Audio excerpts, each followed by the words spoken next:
ونصلي ونسلم على سيدنا ومولانا محمد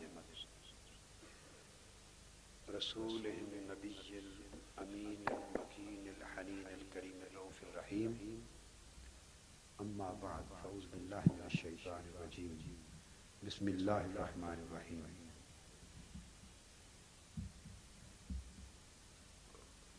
وَإِذْ يَعِدُكُمُ اللَّهُ إِحْدَى الطَّائِفَتَيْنِ أَنَّهَا لَكُمْ وَتَوَدُّونَ أَنَّ غَيْرَ ذَاتِ الشَّوْكَةِ تَكُونُ لَكُمْ وَيُرِيدُ اللَّهُ أَنْ يُحِقَّ الْحَقَّ بِكَلِمَاتِهِ وَيَقْطَعَ دَابِرَ الْكَافِرِينَ لِيُحِقَّ الْحَقَّ وَيُبْطِلَ الْبَاطِلَ وَلَوْ كَرِهَ الْمُجْرِمُونَ صدق اللہ مولانا العظیم۔ معزز معتکفین و معتکفات،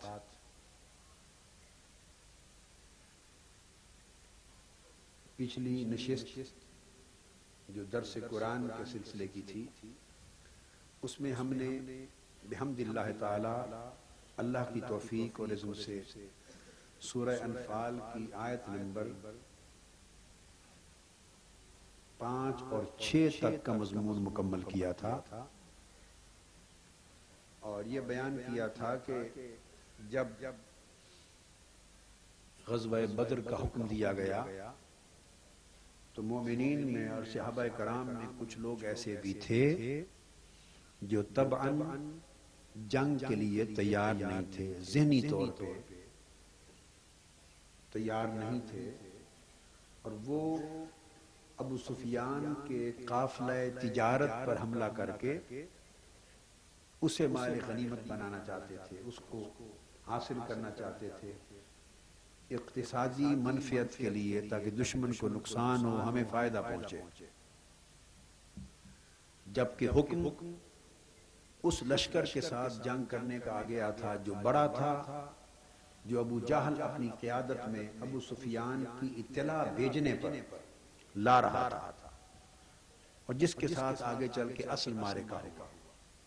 تو وہ لوگ اس بڑے لشکر سے، فوج سے جنگ کرنے سے گھبرا رہے تھے، کترا رہے تھے، اور ان کا ذکر کیا قرآن مجید میں کہ جب وہ بدر کی طرف جا رہے تھے تو ایسے لگ رہا تھا جیسے موت کی طرف آنکے جا رہے ہوں، اور وہ موت کا منظر اپنی آنکھوں سے دیکھ رہے ہوں۔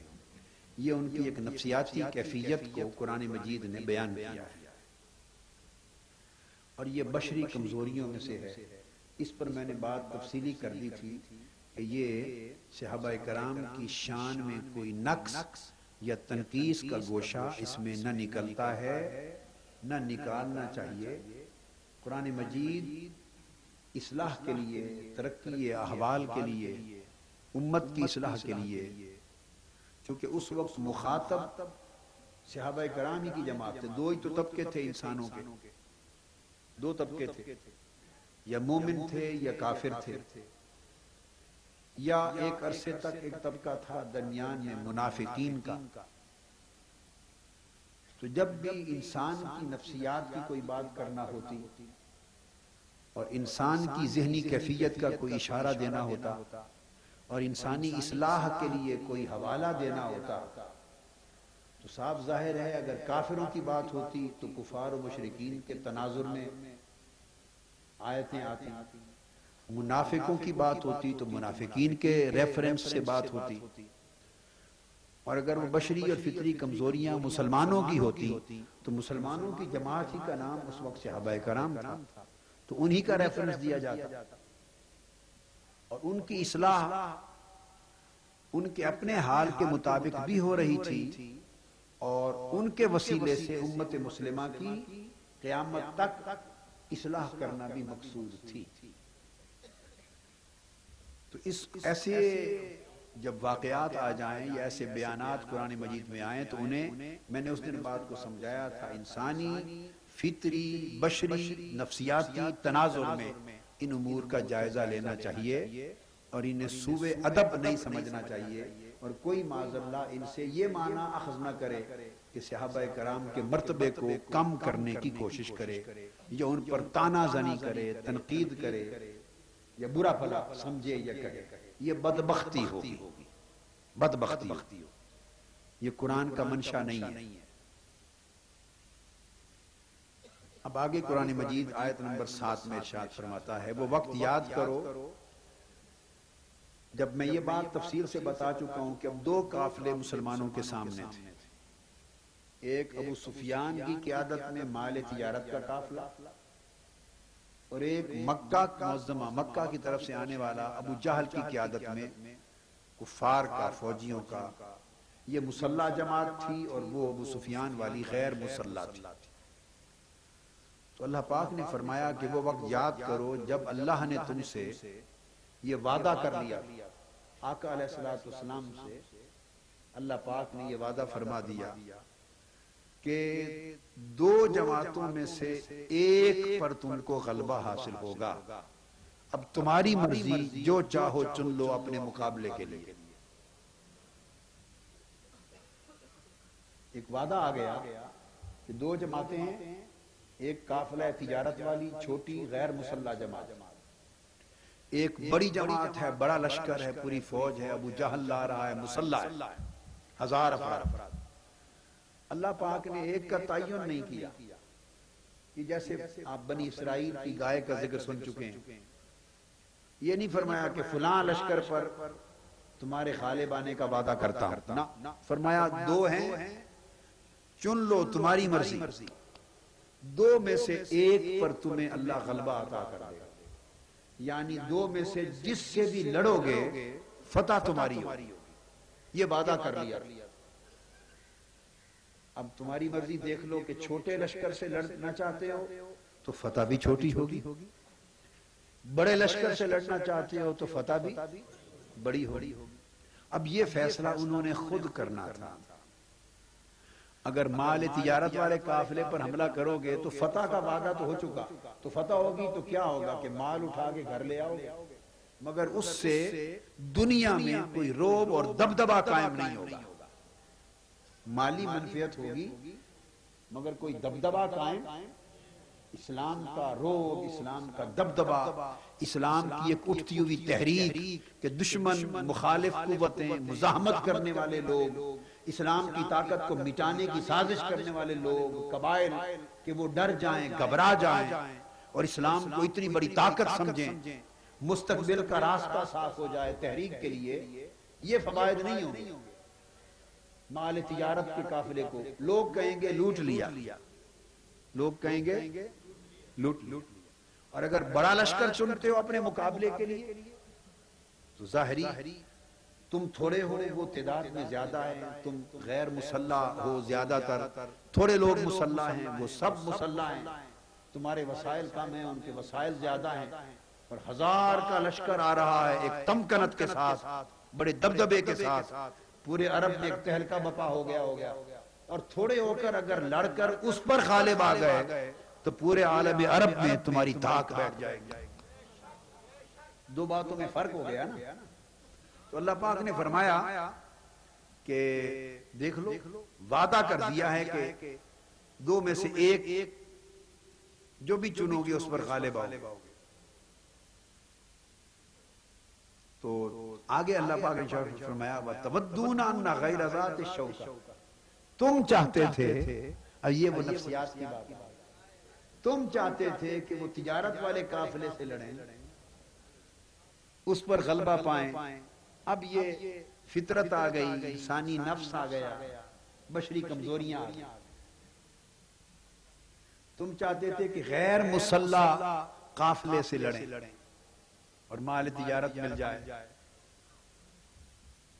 وَيُرِيدُ اللَّهُ، یہاں 2 ارادوں کا ذکر ہو رہا ہے، ارادے جدا تھے، تمہارا ارادہ یہ تھا اور اللہ کا ارادہ کیا تھا؟ يُرِيدُ اللَّهُ أَن يُحِقَّ الْحَقَّ بِكَلِمَاتِهِ وَيَقْطَعَ دَابِرَ الْكَافِرِينَ، اللہ کا ارادہ یہ تھا کہ بڑے لشکر سے لڑو تاکہ حق ثابت ہو جائے اور کفر جڑوں سے کاٹ کے رکھ دیا جائے۔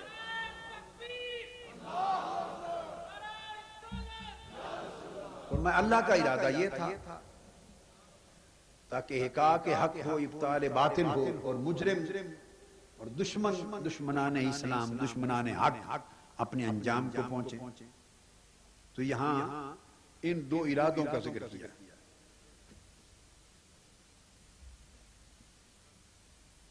پھر آگے بالآخر اللہ کا ارادہ آقا علیہ السلام نے اسی کی تعمیر فرمائی. اپنا مسلمانوں کا پہلا لشکر غزوہ بدر کے لیے بدری صحابہ کا، یہ وہی ہیں بدری صحابہ پھر جن کی فضیلتیں آئی ہیں، جن کی 313 صحابہ، جن جیسا روئے زمین پر کوئی نہیں. یہ وہی ہیں جب چلے تھے تو یہ حال تھا، جب چلے تھے سفر پہ تو یہ حال تھا، اس کیفیت کے ساتھ چلے تھے. چلے تھے تو یہ حال تھا، جب لڑے تو وہ حال ہو گیا کہ پوری کائنات انسانی میں اس جیسا ان جیسا کوئی نہ رہا. تو کیا ہوتا ہے کہ جب انسان ایک ایسا بڑا عمل کر دیتا ہے، بڑی قربانی دے دیتا ہے، تو پہلی چھوٹی خطائیں اور لغزشیں، کمزوریاں اللہ پاک ان کو معاف کر دیتا ہے، مٹا دیتا ہے، جیسے ہوا ہی نہیں. تو یہ توبہ ایک طرح کی توبہ ہوتی. اس سے آپ کو بھی سبق لینا چاہیے، ہمیں سبق لینا چاہیے کہ بشری کمزوریاں تو ہوتی ہیں، انسان میں فطری کمزوریاں ہوتی ہیں، مگر ان میں سے گزرتے گزرتے اگر آدمی بڑا عمل اللہ کی اطاعت میں، اللہ کی محبت میں، اللہ کی رضا میں کر ڈالے، بڑا مجاہدہ کر ڈالے، تو پھر وہ عمل اللہ کی بارگاہ میں قبول ہو جائے تو پچھلی ساری چیزوں کو مٹا دیا اور اونچا درجہ بھی دیا جاتا. پھر جب وہ وہاں پہنچ گئے تو اللہ کو تو معلوم تھا کہ ان کو کس حال میں نکال کے لائے. لفظ دیا تھا نا کأنما یساقون الی الموت، کہ جیسے موت کی طرف ہانکا جا رہا ہے. یہ تو اللہ کے تو سامنے تھا، لہذا وہاں گئے تو فوج دیکھی، ماحول دیکھا تو گھبراہٹ پیدا ہوئی. کیا گھبراہٹ پیدا. اب یہ دیکھیے یہ سب کچھ کیوں بیان کیا ہے؟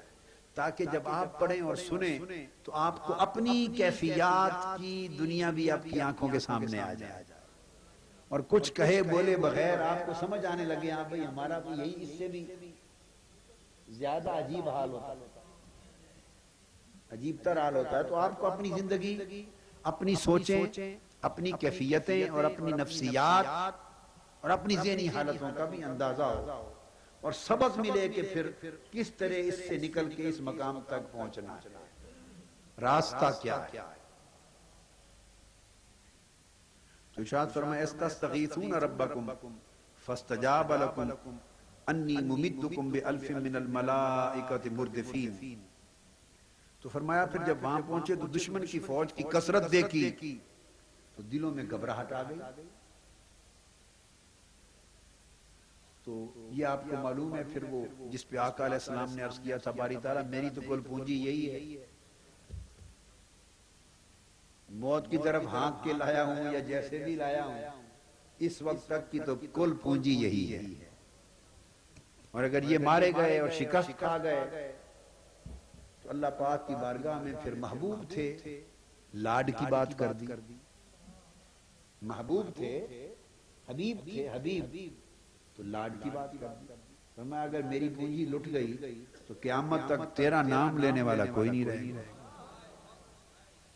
یہ بات کوئی اور تو نہیں کر سکتا، کر سکتا ہے حبیب کے سوا کوئی نہیں کر سکتا.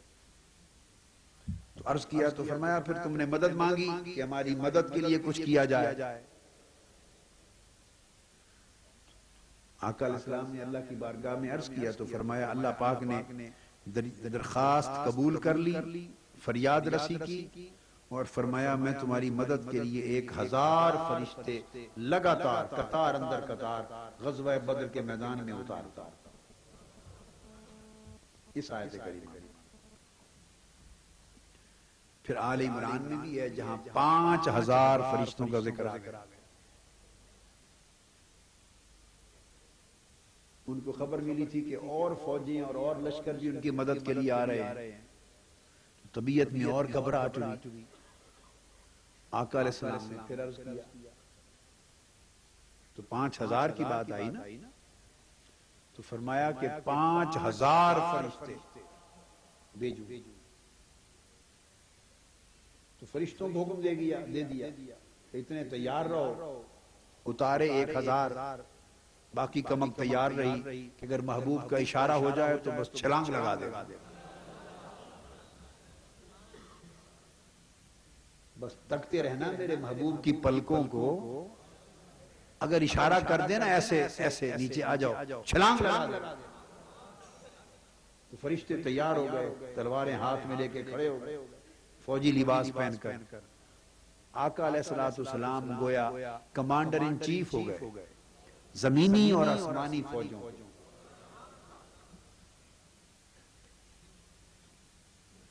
زمینی فوجیں تو اندر تھیں، آسمان کی فوجیں بھی تابع کر دی۔ اور پھر ارشاد فرمایا کہ یہ یہاں بڑا خاص نقطہ ہے، وَمَا جَعَلَهُ اللَّهُ إِلَّا بُشْرَى وَلِتَطْمَئِنَّ بِهِ قُلُوبُكُمْ وَمَا النَّصْرُ إِلَّا مِنْ عِنْدِ اللَّهِ۔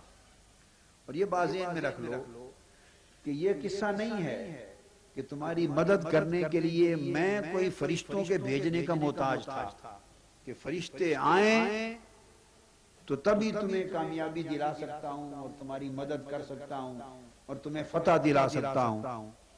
فرشتے وسیلہ بنے، ذریعہ بنے، مگر میں کوئی اس کا محتاج نہیں تھا۔ فرمایا یہ سب کچھ جو کیا صرف اس لیے کیا کہ تمہیں خوشخبری ملے اور تمہارے دلوں کو اطمینان ملے، تمہیں خوشخبری ملے، بشارت اور اطمینان کے طور پہ کیا۔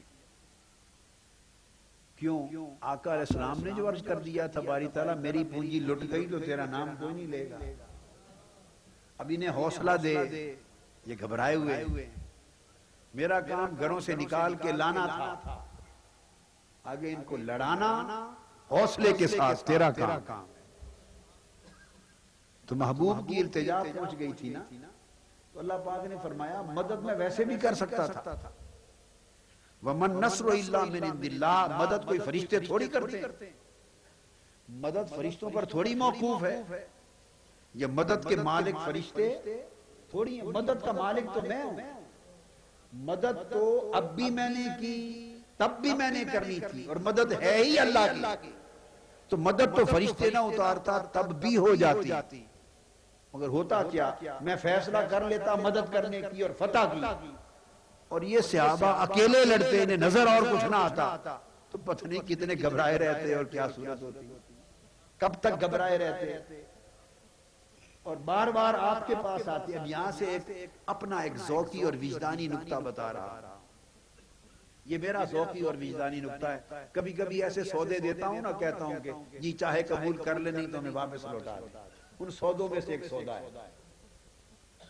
یہ کس کو اطمینان دینا تھا، کس کو خوشخبری دینی تھی؟ صحابہ کرام کو دی، مدد میں ویسے بھی کر سکتا تھا، مگر اگر فرشتے نہ اتارے جاتے اور ان کا اترنا اور ان کا موجود ہونا کسی نہ کسی طریقے سے محسوس نہ ہوتا صحابہ کرام کو کہ ہماری مدد میں آ گئے، کچھ آئے ہوئے۔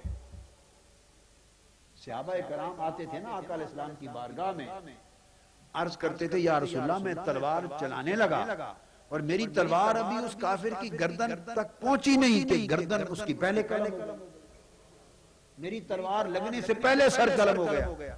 تو یہ منظر دکھائے گئے، مختلف رنگوں کے اماموں کے ساتھ فرشتے اتارے گئے، گھوڑے نظر آئے، سواریاں نظر آئی، ملائکہ قطار اندر قطار نظر آئے، اترنے کی آوازیں آئیں، یہ سب کچھ دکھایا، فرمایا تاکہ انہیں حوصلہ ہو، مدد تو میں ان کے بغیر بھی کر سکتا اور فتح ان کے بغیر بھی دے سکتا تھا، تو اتارے اس لیے کہ اگر یہ منظر ان کو نہ دکھاتا تو وہ تو جب اینڈ پر جنگ کی اینڈ پر جا کے فتح ہوتی تو تب سمجھ آتی نا کہ اللہ نے مدد کی۔ فتح تو اینڈ پر ہوتی ہے کہ شروع میں ہو جاتی، لڑتے تو اینڈ پر جا کے فتح ہوتی نا، تو فتح تو ہوتی جا کے دیر سے، اور درمیان میں انہیں جب نظر کچھ نہ آتا تو یہ تو ہر ایک منٹ کے بعد دوڑ کے آپ کے پاس آتے، حضور دیکھو ان کا اتنا لشکر آ گیا، حضور دیکھیں وہ اتنی اور فوج آ گئی، حضور ہمارے ہاتھ میں کچھ نہیں، کچھ کریں۔ تو محبوب مجھے خیال تھا کہ لمحہ لمحہ آپ کو پریشان کریں گے۔ ہائے ہائے، آپ کا دامن کھینچیں گے لمحہ لمحہ، جو پریشانی آئے گی تو دوڑے ہوئے کہاں جانا ہے، آپ کے پاس آئیں گے۔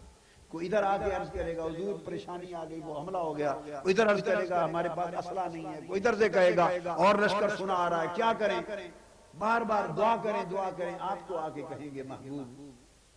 تو میں نے کہا آپ کو پریشان نہ کریں، اس لیے میں مدد تو بغیر فرشتوں کے اتارے بھی کر دیتا، اتار دیے تاکہ انہیں کچھ نظر آ جائے اور آپ کے لیے وجہ پر اضطراب نہ ہو، آپ سکون سے بیٹھے۔ سودا پسند آیا ہے؟ حقیقت یہی ہے۔ تو یہ ظاہری سبب بنایا، ورنہ اصل فتح و نصرت تو اللہ کی طرف سے تھی۔ اور یہاں سے ایک دوسرا مسئلہ بھی ثابت ہوا، دوسرا فقہی اعتقادی شرعی مسئلہ۔ بعض لوگ کہتے ہیں نا بھئی اب اولیاء کرام کی بات ہے، صلحاء کی بات ہے، اللہ والوں کی بات ہے، انبیاء علیہ السلام کی بات ہے، ان کا وسیلہ کرتے ہیں، توسل کرتے ہیں، شفاعت کی طرف جاتے ہیں، تو بعض ذہنوں میں خیال آتا ہے تو کیا ضرورت اللہ کو وسیلوں کا محتاج ہے؟ اگر آپ ان سے توسل نہ کرائیں، ان کے پاس نہ جائیں تو بغیر ان کے وسیلے کی اللہ مدد نہیں کر سکتا؟ ذہنوں میں سوال آتا ہے جی، تو بغیر وسیلے کے مدد تو اللہ کر سکتا ہے اور بے شک کرنے پر قادر ہے، مگر اس کا طریقہ یہی ہے کہ وہ وسیلے قائم کر دیتا ہے۔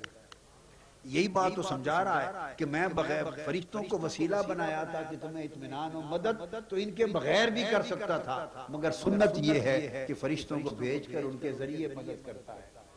مدد ولیوں کے اللہ والوں کے بغیر بھی کر سکتا ہے، مگر اس کی سنت یہ ہے کہ وسیلوں کے ذریعے عطا کرتا ہے، وسیلوں کے ذریعے۔ یہ اللہ کی سنت اس آیت کریمہ سے ثابت ہوئی۔ آیت کریمہ سے اللہ پاک نے بیان کر دیا کہ مدد تو میری ہے مگر میں نے وسیلہ بنایا ہے۔ اس آیت کریمہ کو یاد کرنے، آیت نمبر 10 سورہ انفال کی، مطلب ہے کہ مدد تو میری ہی ہے مگر میں نے یہ وسیلہ بنایا، سبب بنایا ہے، ظاہر سبب کو ہی وسیلہ کہتے ہیں۔ اس کے بعد آگے ارشاد فرمایا اذ یغشیکم النعاس امنۃ منہ وینزل علیکم من السماء ماء لیطہرکم بہ ویذہب عنکم رجز الشیطان ولیربط علی قلوبکم ویثبت بہ الاقدام۔ فرمایا کہ وہ وقت بھی یاد کرو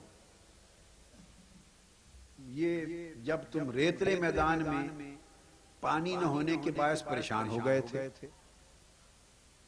اب یہ ماجرا کیا ہوا، یہ بھی ایک واقعہ۔ ابو جہل کا لشکر پہلے آ گیا تھا، اسلام کا لشکر بعد میں پہنچا۔ انہوں نے ایک میدان بڑا سازگار اپنے لیے سوٹیبل دیکھ کر پہلے منتخب کر کے پڑاؤ کر لیا تاکہ اسلامی لشکر اب یہیں آئے اور یہاں جنگ ہو۔ میدان جنگ گویا پہلے منتخب کر لیا، اور جب منتخب کیا تو ساری زمین کا جائزہ لیا، اور جو پکی زمین تھی، چٹیل جس کو کہتے ہیں آپ میدان، پکی زمین پختہ ہموار، اس زمین پہ خیمے لگا لیے اور پڑاؤ ڈال دیا۔ اور جو زمین چھوڑی وہ ریتلی تھی، ایک طرف ریت ہی ریت تھی، تو جب یہ آئے تو ان کے لیے ریتلی زمین بچی، اور پکی زمین انہوں نے قابو کر لی۔ ایک تو یہ ماجرا تھا، جب وہاں پہنچے تو ریتلی زمین میں کوئی پانی بھی نہیں تھا، دوسری پریشانی پانی کی تھی۔ اب جب وہاں پہنچے تو نئی پریشانی نے جنم لیا، وہی فطری اور بشری چیزیں۔ یہ جب چلتے تھے تو وہ تو ریت ہی ریت تھی، تو پاؤں ریت میں دھنس جاتے۔ حضور علیہ السلام آقا علیہ السلام کی بارگاہ میں آیا، کہ حضور ہم جنگ کیسے لڑیں گے، ہم بھاگیں گے کیسے، یہ تو پاؤں ڈالتے ہیں تو ریت میں دھنس جاتا ہے، تو دوڑ ہی نہیں سکتے، بھاگ ہی نہیں سکتے۔ تو انہوں نے کہا پاؤں دھس جاتے ہیں نیچے، تو وہ ہم جوتے ہی رہ جائیں گے نیچے، پاؤں دھس جائیں گے تو دوڑ کیسے سکتے ہیں، ریت ہو تو اس میں دوڑ لگائی جا سکتی، بھاگ ہی نہیں سکتے۔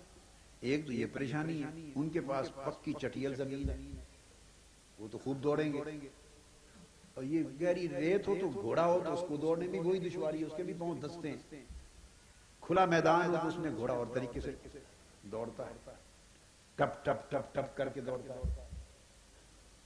اور ادھر جب دس جاتی ہے تو آدمی چل بھی نہیں سکتا، اور دوسرا پانی بھی نہیں، پیاس بھی ہے، پریشانی بھی ہے، وضو بھی کرنا، غسل کرنا، نمازوں کے لیے وضو، پینا، سارا کچھ کیا کریں؟ پھر آقا علیہ السلام کی بارگاہ میں آ گئے کہ یہ دو اور مسائل ہیں، تو اللہ پاک نے فرمایا کہ اچھا یہ پریشان تھے، پھر ہم نے کیا کیا کہ ان کو تھکے ہوئے تھے تو ہم نے کہا ان کی پریشانی کا حل کرتے ہیں، مگر اس میں بھی انتظار بیٹھ کے نہیں کرواتے، ان کو نیند ان پر طاری کر دی کہ تھوڑی دیر تم سو جاؤ۔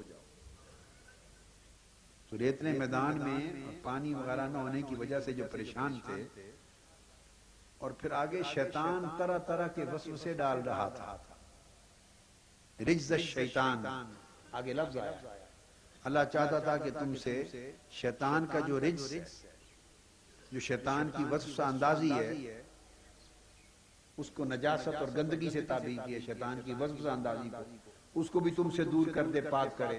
تو ہم نے کیا کیا، تم پر اونگ طاری کی، تھکاوٹ تھی، چل کے آئے تھے سفر کر کے، تو تم سارے سو گئے، پہلے تو سلا دیا۔ تو یہ جو سلانا ہوتا ہے پیار کی ایک علامت ہو، تھکے ہوئے ہوں تو اونگ آ جائے، سو جائیں، ذرا دل جنی ہو جائے، کچھ تھکاوٹ دور ہو جائے۔ دیکھو نا کن چھوٹی چھوٹی باتوں کا اللہ خیال رکھ رہا ہے، محبوب کا لشکر ہے، تھکے ہوئے آئے ہیں، اوپر سے شیطان وسوسے ڈال رہا ہے، پریشانی میدان کی الگ ہے، تو بجائے اس کے کہ بیٹھے رہیں تو حل کرنے میں کچھ وقت لگنا ہے نا، انتظام کرنا پڑے گا حل کرنے کا، اتنی دیر یہ پریشان نہ ہو، تو تھکاوٹ ہے تو سو جائیں، تاکہ تھکاوٹ تو دور ہو، تھکاوٹ دور کر دی، اور تھکاوٹ جب دور کی تو اس میں اللہ پاک نے سکون دے دیا۔ اب جب اٹھے، تھکاوٹ دور ہو گئی، ذرا سکون سے تھوڑا حوصلہ ہوا، اٹھے تو اللہ تعالیٰ نے بارش بھیج دی، اللہ تعالیٰ نے بارش۔ اچھا آتے ہی پہلے بارش کیوں نہیں بھیج دی؟ اگر شروع سے ہی بارش ہو جاتی تو سوتے کیسے؟ آتے موسلادھار بارش ہو تو اس میں کوئی سو سکتا ہے؟ اپنے خیمے شیمے گاڑیں، جگہ بنا لیں، سو لیں، ریسٹ کر لیں، اٹھیں گے تو پھر ہم یہ حل کر دیں گے۔ پھر جب اٹھے تو اللہ نے بارش بھیجی، انہوں نے خواب میں بھی بارش دیکھی، بارش اتنی موسلادھار ہوئی کہ ساری ریت جم گئی اور پکی زمین بن گئی،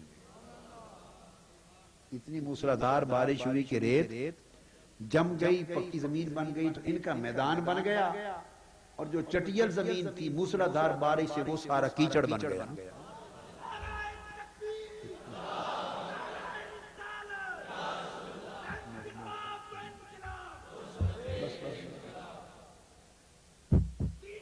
بس بیٹے میرے بیٹے، بس میرے بیٹے، بس کرو، بس۔ تو اتنی موسلادھار بارش آئی کہ جن کو پریشانی تھی وہ رفع ہو گئی، وہ پکی زمین بن گئی، ثابت قدمی سے چل سکیں، دوڑ سکیں، سواری لے جا سکیں، اور جو چٹیل میدان چن کے بڑے خوش اور راضی بیٹھے تھے وہاں سارا کیچڑ ہی کیچڑ ہو گیا۔ اب وہ چلیں تو پھسل پڑے، یہ چلیں تو جم کے چلیں۔ دیکھو محبوب کی خاطر کیا کیا کرتا ہے، محبوب کی خاطر کیا کیا کرتا ہے۔ اور پھر وہ انہوں نے جگہ بنا لی، انہوں نے غسل کے لیے پانی بھی جمع کر لیا، پینے کے لیے بھی جمع کر لیا، وضو کے لیے جمع کر لیا، صاف پانی تھا وہ سنبھال لیا، تو پانی کا مسئلہ بھی حل کر دیا، زمین کا مسئلہ بھی حل کر دیا، اور فرمایا یہ بارش اس لیے کی تاکہ تمہارے دلوں کو مضبوطی اور طاقت پہنچے، ثابت قدم ہو جاؤ، اور شیطان کے وسوسے ختم ہو جائیں۔ اللہ کی خاص رحمت ہو گئی۔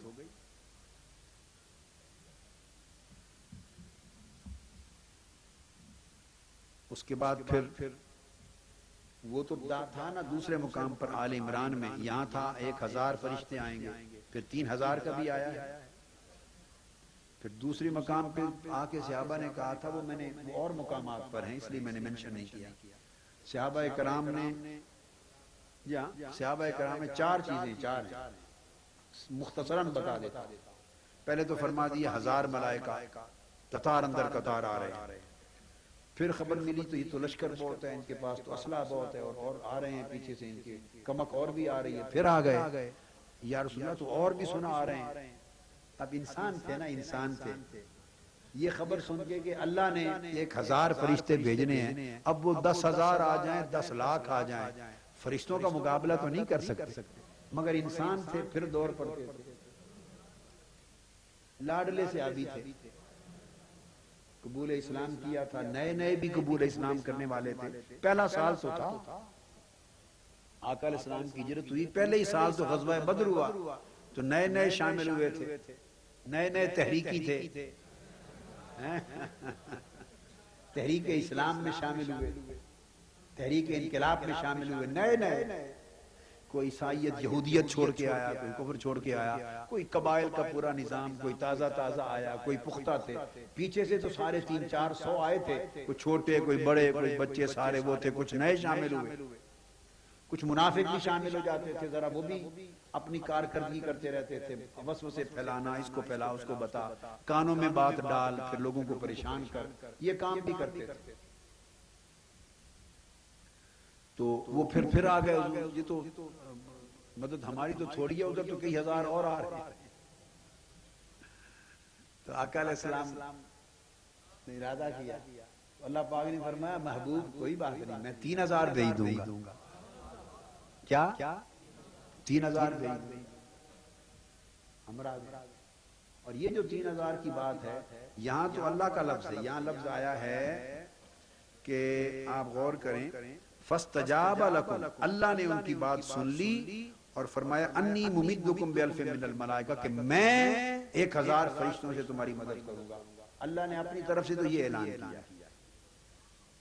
اب اگلا اعلان وہ میرا خطاب ہے 17 رمضان المبارک کے موقع پر جمعہ میں تمام آیتوں کے مقامات پڑھ کے تفصیلی بتائے ہوئے ہیں. وہ کیسٹ مل جائے گا، وہ سن لیں. اس وقت میں اختصار سے بات سمجھا رہا ہوں. جب دوبارہ پریشان ہوئے تو 3000 کا پھر اللہ نے اعلان نہیں کیا، یہ بات بتانا چاہتا ہوں. جب دوبارہ آئے تو یہ تو اللہ نے، حضور نے اللہ کی بارگاہ میں عرض کیا تھا، اللہ نے فرمایا تھا 1000 فرشتے لگاتار آ جائیں گے. انہیں فرمائے گھبرائیں نہیں. دوبارہ آ گئے گھبراہٹ میں، تو آقا علیہ السلام نے اوپر نہیں دیکھا، خود فرما دیا اچھا 1000 سے اگر مطمئن نہیں تو 3000 فرشتے آ جائیں. 3000 فرشتے آ جائیں، حکم دے دیا. اب یہاں ایک ذوقی بات ہے. اب قرآن مجید کے الفاظ کو دیکھو تو جیسے انی ممدکم یہاں فرمایا، وہاں نہیں ہے کہ میں بھیجوں گا، نہیں، مصطفیٰ نے فرمایا 3000 فرشتے آ جائیں. تو پتہ یہ چلا کہ ملائکہ کی اور آسمانی کائنات کی کمک بھی حضور کے ہاتھ میں ہے. اللہ نے 1000 بھیجے، اللہ نے مصطفیٰ نے 3000 کر دیے صلی اللہ علیہ وسلم. یہ تقدیر ہے، اسی کو تقدیر کہتے ہیں، آسمانی تقدیر. اب ذوقی بات یہ ہے کہ جب آقا نے فرما دیا 3000 آ جائیں گے تو فرشتوں نے دیکھا تو ہوگا باری تعالیٰ آپ نے تو آرڈر جو جاری کیا ہے الوہی آرڈیننس، آپ کا حکم تو 1000 کا ہے، تو محبوب مکرم نے تو 3000 فرما دیے. اللہ نے فرمایا ہوگا پھر اب 1000 3000 ہو جاؤ. محبوب نے کہہ دیا ہے. کون ہوتے ہیں اوپر دیکھنے والے؟ محبوب نے جو کہہ دیا وہی حکم چلے گا. 3000 ہو جاؤ. 1000 فرشتوں نے وردی پہنی تھی، 1000 نے وردی پہنی تھی، ان کو بھیج دیا. حکم ہوا 3000 2000 اور وردی پہن کے تیار ہو جائیں ابرو مصطفیٰ کے انتظار میں. محبوب نے جو کہہ دیا 3000 وردیاں پہن لو. فرشتوں نے فوجی وردیاں پہن لی. پھر تھوڑی دیر بعد گھبرا گئے، نئے نئے مسلمان ہوئے تھے کئی، تو کئی گھبرا کے آگے، حضور پتہ چلا فلاں فلاں فلاں قبائل بھی آ رہے ہیں ان کی مدد کے لیے، فلاں فلاں لشکر بھی آ رہے ہیں، اور فوجیں بہت آ رہی ہیں۔ تو آقا نے فرمایا کیا چاہتے ہو؟ حضور اور مدد منگوا دیں۔ تو آقا علیہ السلام نے پھر اوپر نہیں دیکھا، فرمایا اچھا 3000 اگر کم لگتے ہیں 5000 آئیں گے۔ پھر ذوق کہتا ہے، وجدان کہتا ہے، پھر فرشتوں نے دیکھو ہوگا باری تعالیٰ 5000 کا آرڈر آ گیا، حضور نے فرما دیا ہے، فرمایا فرما دیا ہے، وہ آرڈر ہے، 5000 فرشتے وردیاں پہن لیں۔ تم 5000 پر پوچھتے ہو؟ اگر آج میرا محبوب کہہ دے کہ آسمانی کائنات کے سارے فرشتے آ جائیں، سب وردیاں پہن کے چلے جاؤ، جو زبان مصطفیٰ سے نکلا، جو زبان مصطفیٰ سے نکلا وہی فرمان خدا ہوگا۔ 5000 کو وردیاں پہنا دی، 5000 کو وردیاں پہنا دی، کمانڈر ان چیف ہے، ارضی و سماوی جملہ افواج کے سپہ سالار اعظم، ہم وردیاں پہن کے کھڑے۔ اب یہاں جو آگے بات آ رہی ہے، فرشتے سارے تیار ہو گئے، اس کے بعد تھوڑی دیر گزری، کچھ صحابہ پھر آ گئے، اب کہ یا رسول اللہ اطلاع ملی ہے اور بڑی کمک آ رہی ہے۔ یہی حال ہوتا ہے کہ نہیں انسانوں کا؟ جی یہی حال ہوتا ہے۔ اب اللہ پاک نے تو سن بھی رہا تھا، دیکھ بھی رہا تھا، اس نے فرمایا بجائے اس کے کہ محبوب، اب اس نے فرمایا محبوب ان کا فرشتوں سے کام نہیں چلتا،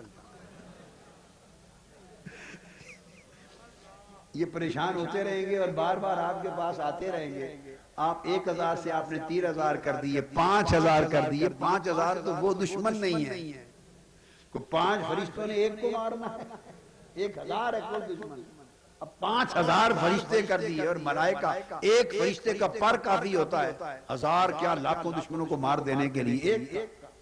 تو لگتا ہے کہ یہ فرشتوں سے اتنے گھبراہٹ ہے کہ پہلی جنگ ہے نا، پہلی جنگ ہے، پہلا معرکہ ہے، کبھی لڑے ہی نہیں، سکھ میں رہے، تو پہلی بار خون کے مارکے میں آ رہے ہیں، تو گھبراہٹ تو ہوگی، فطری بات ہے، لیکن لگتا ہے کہ یہ فرشتوں سے ان کا کام نہیں چلے گا۔ محبوب اب فرشتوں کی بات نہ کر، جب گھبراہٹ کے لیے وہ آئے تو اللہ پاک نے اب وحی کی، چوتھے فرمان پر وحی کی، دو درمیان میں ذکر نہیں، فرمایا اذ یوحی ربک الی الملائکۃ انی معکم، فرمایا فرشتوں جا کر میرے محبوب کو پیغام دے دو اور غلاموں کو محبوب سنا دیں، اب نہ گھبرائیں، اگر 5000 بھی کم ہیں تو میں خود بھی تیار کراؤں گا۔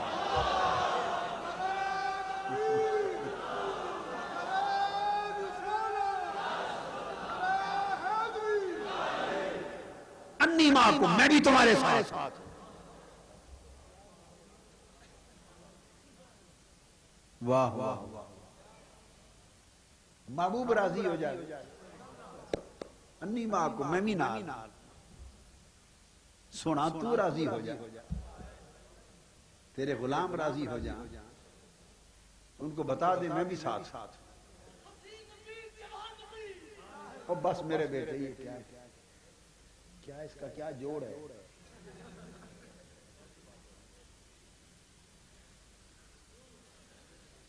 سبحان اللہ۔ فرمایا فثبت الذین آمنوا، پر مسلمانوں کو ثابت قدم رکھو، اب انہیں کہنا گھبراؤ، میں ساتھ، میں بھی ساتھ، پیچھے میں بھی ہوں، آگے یہ لڑیں گے، آگے تم لڑو گے، تمہارے پیچھے فرشتے ہوں گے، ان کے پیچھے میں خود، تو اب ثابت قدم ہو جاؤ۔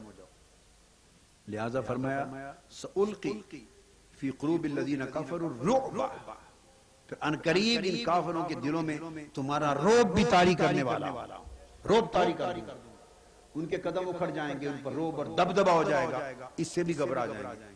فَاضْرِبُوا فَوْقَ الْأَعْنَابِ وَاضْرِبُوا مِنْهُمْ كُلَّ بَنَانٍ، پھر فرمایا ان کو مارو اور اپنی جنگ لڑو، اڑا دو، گھبراؤ نہیں۔ اور یہ کیوں؟ ان کے ساتھ یہ غیظ و غضب کفار مکہ کے ساتھ اتنا کیوں؟ ذَلِكَ بِأَنَّهُمْ شَاقُّوا اللَّهَ وَرَسُولَهُ، اس لیے کہ انہوں نے اللہ اور اس کے رسول کی مخالفت کی ہے۔ آیت نمبر 12 تھی جو پہلے بتائی، میں بھی ساتھ، یہ آیت نمبر 12۔ اب آیت نمبر 13، ذالک بانہم شاقوا اللہ ورسولہ۔ ہماری حالت بھی یہ ہے، کوئی آیت کوئی مضمون آئے تو وہ دھیان پھر اس میں سے مدینہ نکل آتا ہے۔ کیا یعنی ہر بات سے آقا کی شان آ جاتی ہے۔ تو اب آپ نے بھی زندگی گزار دی یہ پڑھتے بھی، سنتے بھی، بیان کرتے بھی کہ ان کو یہ سخت سزا اس لیے کفار کو دی جا رہی ہے کہ اللہ اور اس کے رسول کی مخالفت کی۔ بس اس سے آگے کسی نے نہ کبھی کوئی لکھا ہے، اس سے آگے نہ کسی نے نہ کبھی لکھا ہے نہ کہا ہے۔ ہم نے بھی زندگی میں یہی پڑھا، یہی سنا۔ اب ابھی بس یوں ہی اسی لمحے، یعنی یہ اس لمحے جب ابھی بات کرنے لگا، اس سے پہلے میرے دل اور دماغ میں بھی یہ بات نہیں تھی۔ بس یوں ہی آیت پڑھی تو یہ آیت بول اٹھی کہ ایک بات اور بھی ہے۔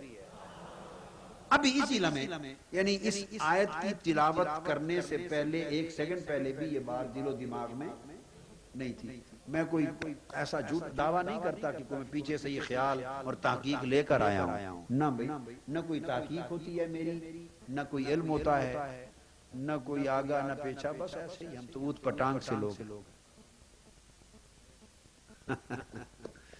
اس میں بات تو یہ ہے کہ اس لیے ان کو ساتھ یہ سخت سزا دی جا رہی ہے کہ اللہ اور اس کے رسول کی مخالفت کی۔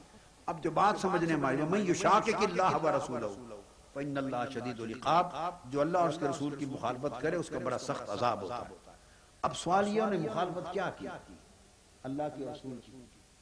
اللہ کی مخالفت تو اللہ کی مخالفت وہ تو 1000 سال سے کرتے چلے آ رہے ہیں۔ اس وقت تو کسی کو سزا نہیں دی۔ اللہ کے گھر میں 360 بت سجا رکھے تھے، کعبے کے سین میں شرک ہوتا تھا، بت پرستی ہوتی تھی، جانور بتوں کے نام پہ ذبح ہوتے تھے، اور ان کو اللہ نے مجاور بھی بنا رکھا تھا۔ اللہ کی مخالفت میں سزا تو یہ تھی۔ سمجھ آئی بشیر خان لودھی صاحب کو؟ اللہ کے گھر میں بت پرستی ہوتی تھی نہیں تھی، 360 بت تھے، استھان تھے، جانور ذبح کرتے، اور پھر قرآن مجید میں جب کعبے کا طواف کرتے تو ننگے ہو کے کرتے۔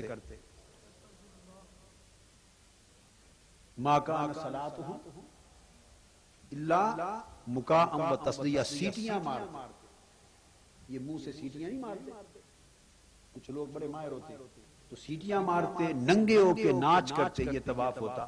تو اللہ کی مخالفت کی کوئی حد تھی؟ شرک سے بڑی مخالفت اور کیا ہے؟ سینکڑوں خدا بنا رکھے تھے، پھر اللہ کے گھر میں ننگے آنا، پھر ناچنا، پھر سیٹیاں، پھر شراب، پھر بدکاریاں، پھر نافرمانی، پھر کفر و شرک۔ اللہ کی مخالفت کو وہ کرتے نسلوں سے کر رہے تھے، اس وقت تو نہیں پکڑا ان کو، نہیں سزا دی۔ تو بِأَنَّهُمْ شَاقُّوا اللَّهَ، اگر اکیلا ہو اللہ کی مخالفت تو یہ تو سمجھ میں نہیں آتی۔ اپنی مخالفت پہ تو اس نے کبھی پکڑا ہی نہیں کسی کو۔ یہ اگلی بات بتا رہا، آپ پورا قرآن پڑھ لیں، پورا قرآن پڑھ لیں، سابقہ اور انبیاء ما سبق کے احوال پڑھ لیں، سارا قرآن یہ چیلنج کی بات ہے، چیلنج کی بات ہے۔ محض اپنی مخالفت پہ اس نے کبھی نہیں پکڑا۔ وہ رب ہے، اتنا بڑا ہے، اتنا بڑا ہے کہ دنیا کو مخالفت کرتے زندگی گزر گئی، وہ نہیں پکڑتا۔ ہندوستان نہیں کر رہا، نہیں پکڑتا، اپنی مخالفت پہ اس نے کبھی نہیں پکڑا۔ تو پھر یہ جو سزا دی جا رہی ہے، مارو ان کو، اڑا کے رکھ دیں ان کی گردنیں، جڑ کاٹ دیں، ان کے جوڑوں کو مارو، گردنیں اڑا دو۔ یہ جو اتنی سختی فرمائی جا رہی ہے، یہ غصہ، یہ جلال کس چیز کا؟ اگر کہیں اللہ کی مخالفت کی تو اللہ کی مخالفت تو وہ پہلے بھی کرتے تھے، وہی ہے ابو جہل، ابو لہب، کوئی نئے تو نہیں آ گئے۔ تو اس وجہ سے تو ان کو نہیں پکڑا، کبھی مارا تھا۔ تو وہ رسول اور بات یہ ہے کہ یہ وہ بدبخت ہیں جنہوں نے میرے محبوب کو وطن سے نکال دیا. انہوں نے میرے محبوب کی بات نہیں مانی, تلواریں لے کر میرے محبوب کے گھر گرد گرد آ گئے تھے, اپنے گھر 360 بت رکھ کر شرک کرتے رہے. اس وقت ناراض نہیں ہوا, مصطفیٰ کے گھر آ گئے بے ادبی کے لیے تو فرمایا ٹکڑے کر دو بے. میرا شرک کرتے رہے میں نے گوارا کیا, میرے گھر میں یہ بدبخت ننگے ناچتے رہے میں نے گوارا کیا, میرے گھر بیت اللہ میں آ کے سیٹیاں بجاتے رہے میں نے برداشت کیا, میرے گھر میں جانوروں کے خون بہاتے رہے آ کر, صحن کعبہ پر خون بہاتے رہے میں نے برداشت کیا, شرابیں پیتے رہے, نافرمانیاں کرتے رہے, کفر و شرک کرتے رہے, میرے گھر میں تیر پانسے نکالتے رہے, میں نے سب کچھ برداشت کیا جب تک میری ذات کا معاملہ تھا, برداشت کیا. اب یہ بدبخت تلواریں لے کر میرے محبوب کے اوپر آ گئے, میرے محبوب کی گردنوں پر اجڑیاں رکھی, پتھر چلائے. جب یہ میرے محبوب کے گستاخ اس حد تک ہو گئے فرمایا اب نہیں چھوڑوں گا, ان کے ٹکڑے کر دو.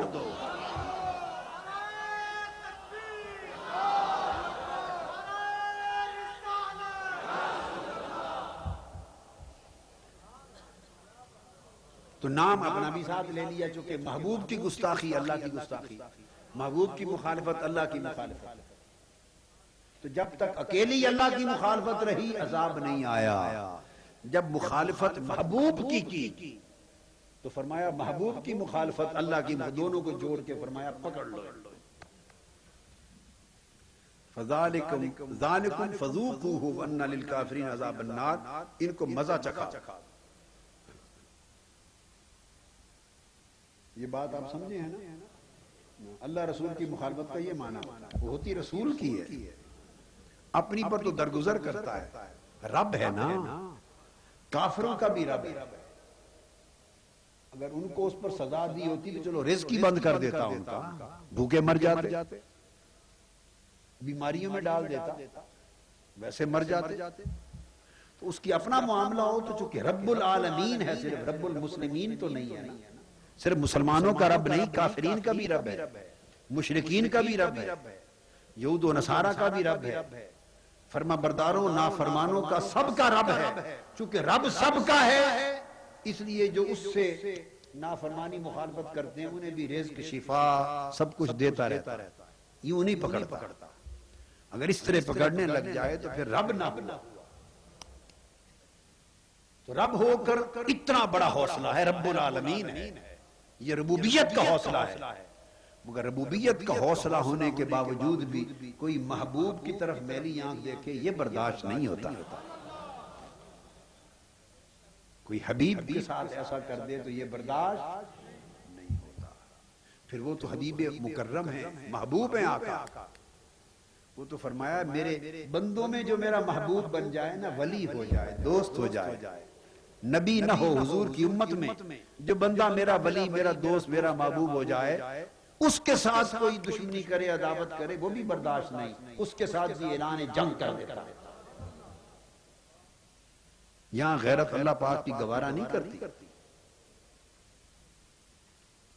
ابا جی قبلہ نے مجھے ایک بات بتائی, فرمایا کہ میں نے اپنے شیخ حضرت سیدنا ابراہیم سیف الدین نقیب الاشراف بغداد شریف میں حضور پیر صاحب قبلہ حضور قدوۃ الاولیاء کے وہ چچا زاد بھائی تھے, پہلے سجادہ نشین ہو گزرے.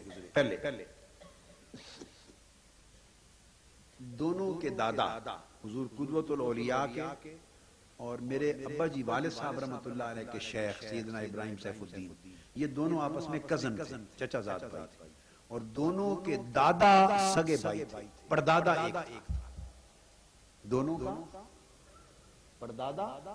مگر وہاں یہ نظام نہیں ہے کہ باپ کا بڑا بیٹا سجادہ نشین, پھر اس کے بعد بڑا بیٹا, پھر وہ نہ, وہاں خاندان سے کبھی چچا, کبھی بھتیجا, کبھی کزن, کبھی بھائی, کبھی ادھر خاندان میں سے باری باری جیسے جو اہل ہے, حقدار ہے, وہ ہوتے چلے جائے.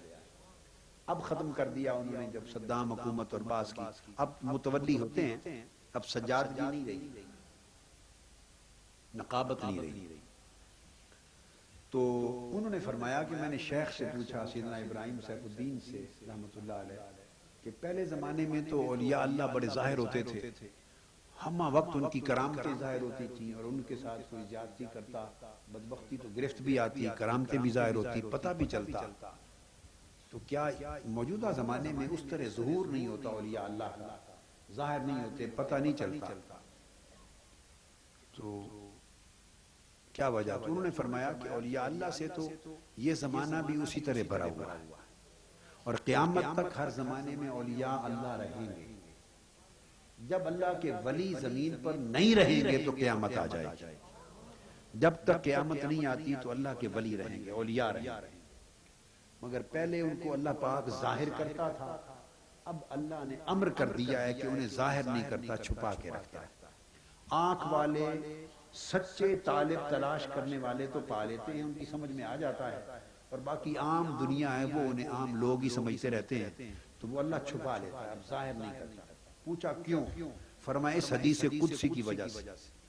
فرمایا پہلا زمانہ ادب کا تھا، کثرت سے لوگ ادب کرتے تھے، اس لیے اللہ ظاہر کرتا تھا.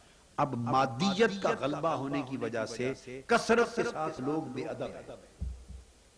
بہت باری اکثریت لوگوں کی بے ادب ہے، انہیں ادب کا شعور ہی نہیں ہے، اپنے جیسا ہی سمجھتے ہیں. لہذا کثرت سے اگر اب بھی اللہ انہیں ظاہر کر دے اور وہ پہچان کر کے اللہ کے ولی ہیں پھر بے ادبی کریں تو اللہ کا وعدہ ہے کہ میں اعلان جنگ کر دوں گا ان کے خلاف. تو پھر تو ہر دوسرے روز کوئی نہ کوئی جلا ہوا ہو، اوندا پڑا، ٹانگ ٹوٹ گئی، تباہ برباد، رزق ختم، تو اللہ کی جنگ ہو جائے اس کے ساتھ. تو حضور کی امت پہ اللہ نے رحم فرمایا، حضور اسلام کی امت پہ اللہ نے رحم فرمایا، اپنے ولیوں کو چھپا لیا.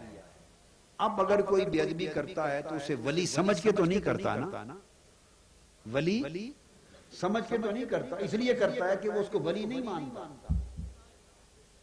تو اس مغالطے میں بے ادبی کرتا ہے تو معافی ہو جاتی ہے، اور اگر اس کو پتا ہو اللہ کا ولی ہے پھر بے ادبی کرے تو معافی نہیں ہے.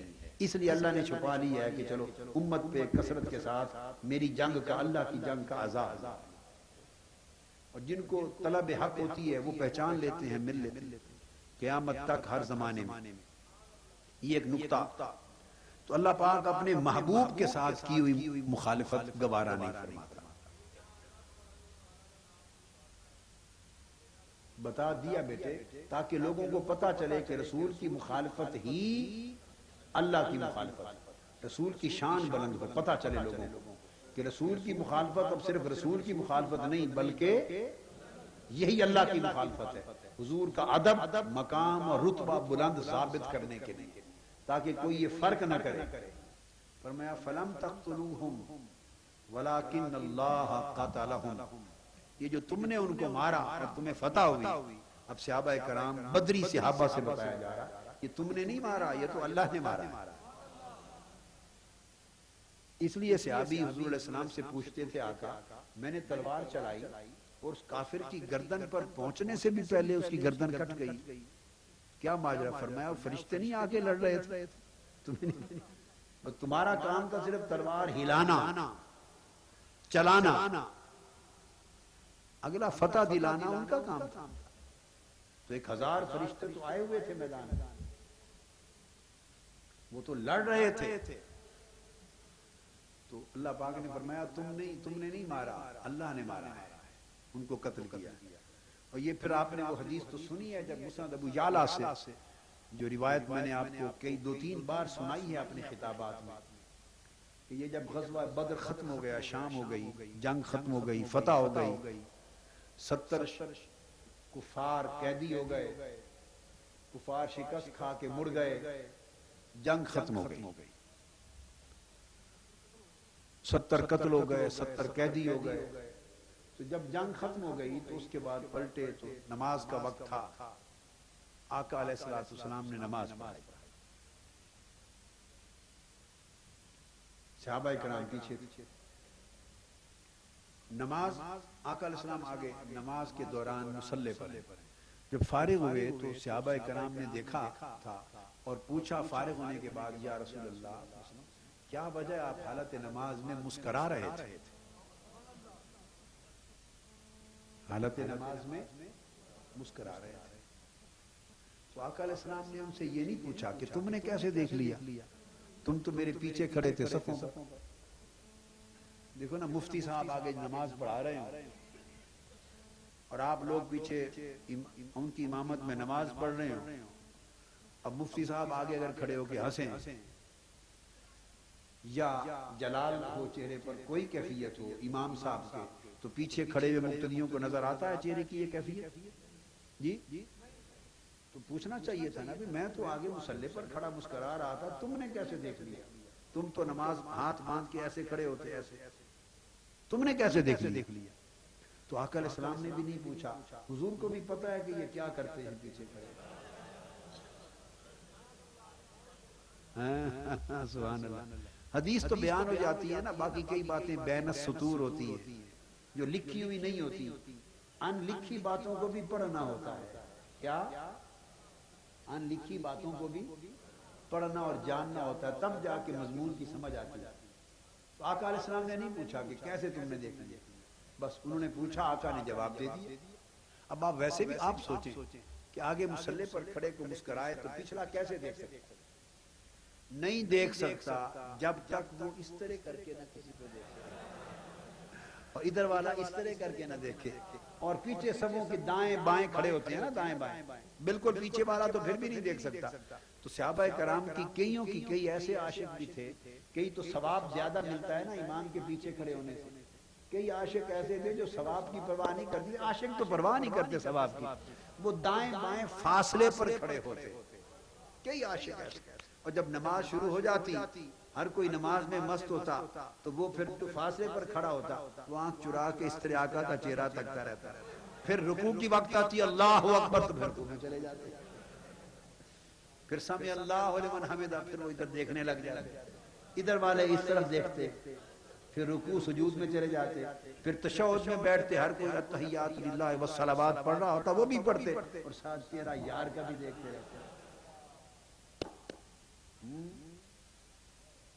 دیکھتے رہتے تھے چہرہ. ازاں ازل سے تیرے عشق کا ترانہ بنی,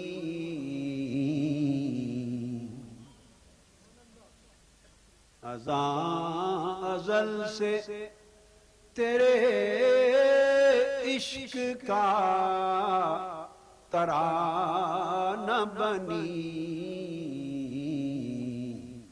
نماز تیرے نظارے کا ایک بہانہ بنی.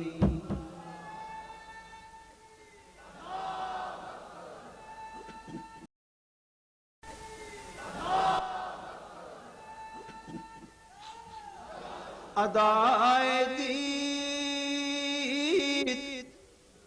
سراپا نیاز تھی تیری,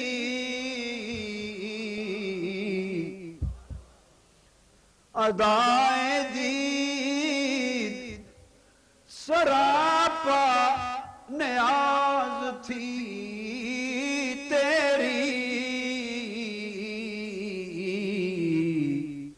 کسی کو دیکھتے رہنا نماز تھی تیری, کسی کو دیکھتے رہنا نماز تھی تیری,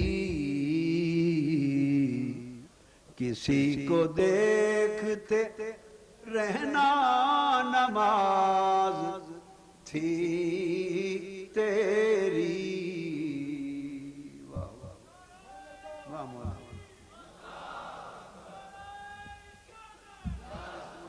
واہ سونیا, واہ سونیا, سانو بھی میراثی بنا چھوڑے.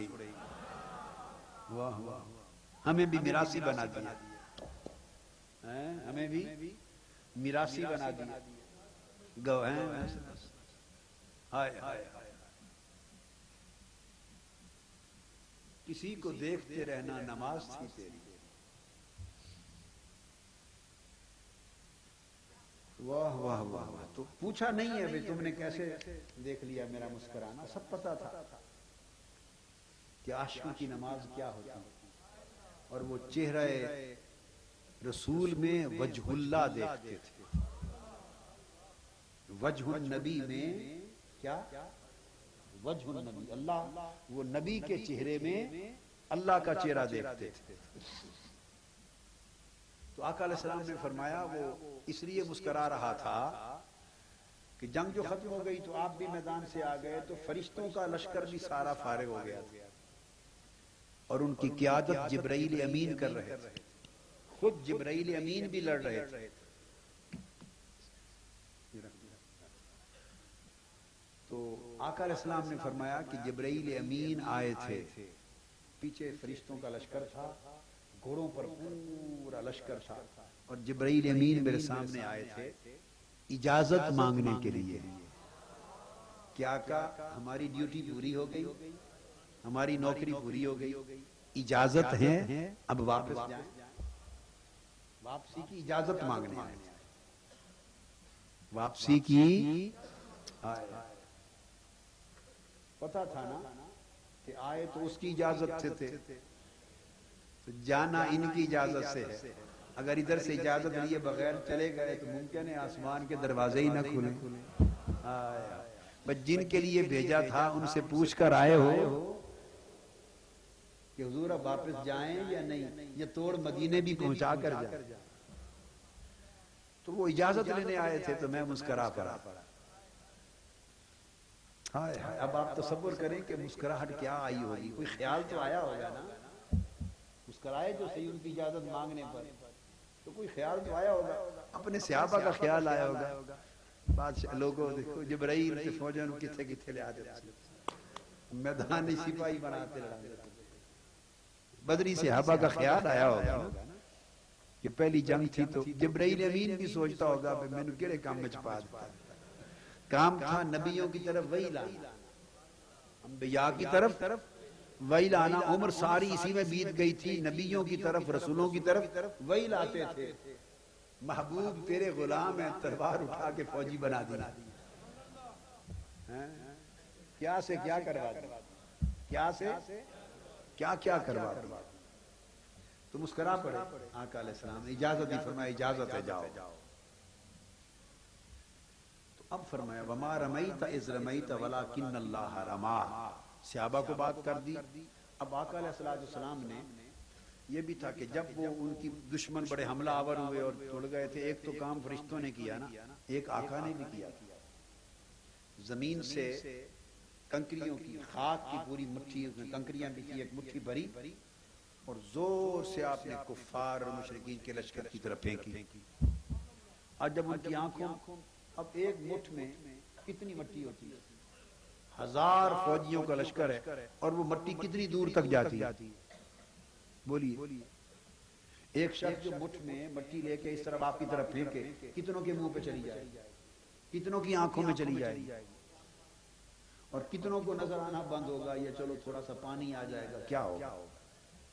آقا علیہ السلام نے جو کیا تو اس مشت خاک پھینکی، اس کا اثر کیا ہوا؟ وہ جو کافر دوڑتا تھا حملہ کرنے کے لیے اسے آگے نظر ہی نہیں آتا. وہ ادھر تلواریں مارتا تھا، ادھر مارتا تھا، یعنی چندیاں گئے. اس پر اللہ پاک نے فرمایا کہ وما رمیت، محبوب وہ جو کنکریاں اور مٹی کی جو خاک کی جو مشت تھی وہ آپ نے نہیں ماری، وہ آپ نے نہیں ماری. اذ رمیت جو آپ نے ماری تھی. دیکھو اس آیت کریمہ میں 2 حصے ہیں. پہلے صحابہ کرام کی بات کی، اس کا اسلوب یہ نہیں ہے. ایک ہی آیت میں ایک ہی نکتہ ہے کہ تم نے قتل نہیں کیا، اللہ نے قتل کیا. تم نے نہیں ماری، اللہ نے ماری. نکتہ ایک ہی ہے، ایک ہی آیت ہے، عمل ایک ہے، مگر دونوں کا اسلوب الگ. اب یہ قرآن کا کسی کو اللہ نور عطا کرے تو اس کو سمجھ آئے، اور اگر کوئی مغزی نہیں کسی کا قرآن سمجھنے کے قابل تو کیا سمجھ آئے گا. یہ نوٹ کر لیں آیت نمبر 17. ان کے لیے کہا فلم تقتلوہم، وہ تم نے نہیں مارا. تم نے یوں نہیں کہا تم نے نہیں مارا جن کو تم نے مارا تھا، بلکہ انہیں اللہ نے مارا. یوں نہیں کہا. یوں نہیں فرمایا، فرمایا فلم تقتلوہ، انہیں ہرگز تم نے نہیں مارا، لم کہہ کر نفی کر دی، کلیتاً ہرگز تم نے نہیں مارا، ولیکن اللہ قاتلہم، ان کو تو محض صرف اللہ نے مارا۔ درمیان کی بات جو تم نے مارا یہ نہیں۔ اب آیت وہی چل رہی ہے، متصل آگے فرمایا وما رمیتا، محبوب وہ کنکریاں آپ نے نہیں ماری، وہ آپ نے نہیں ماری، اذ رمیتا جو آپ نے ماری تھی۔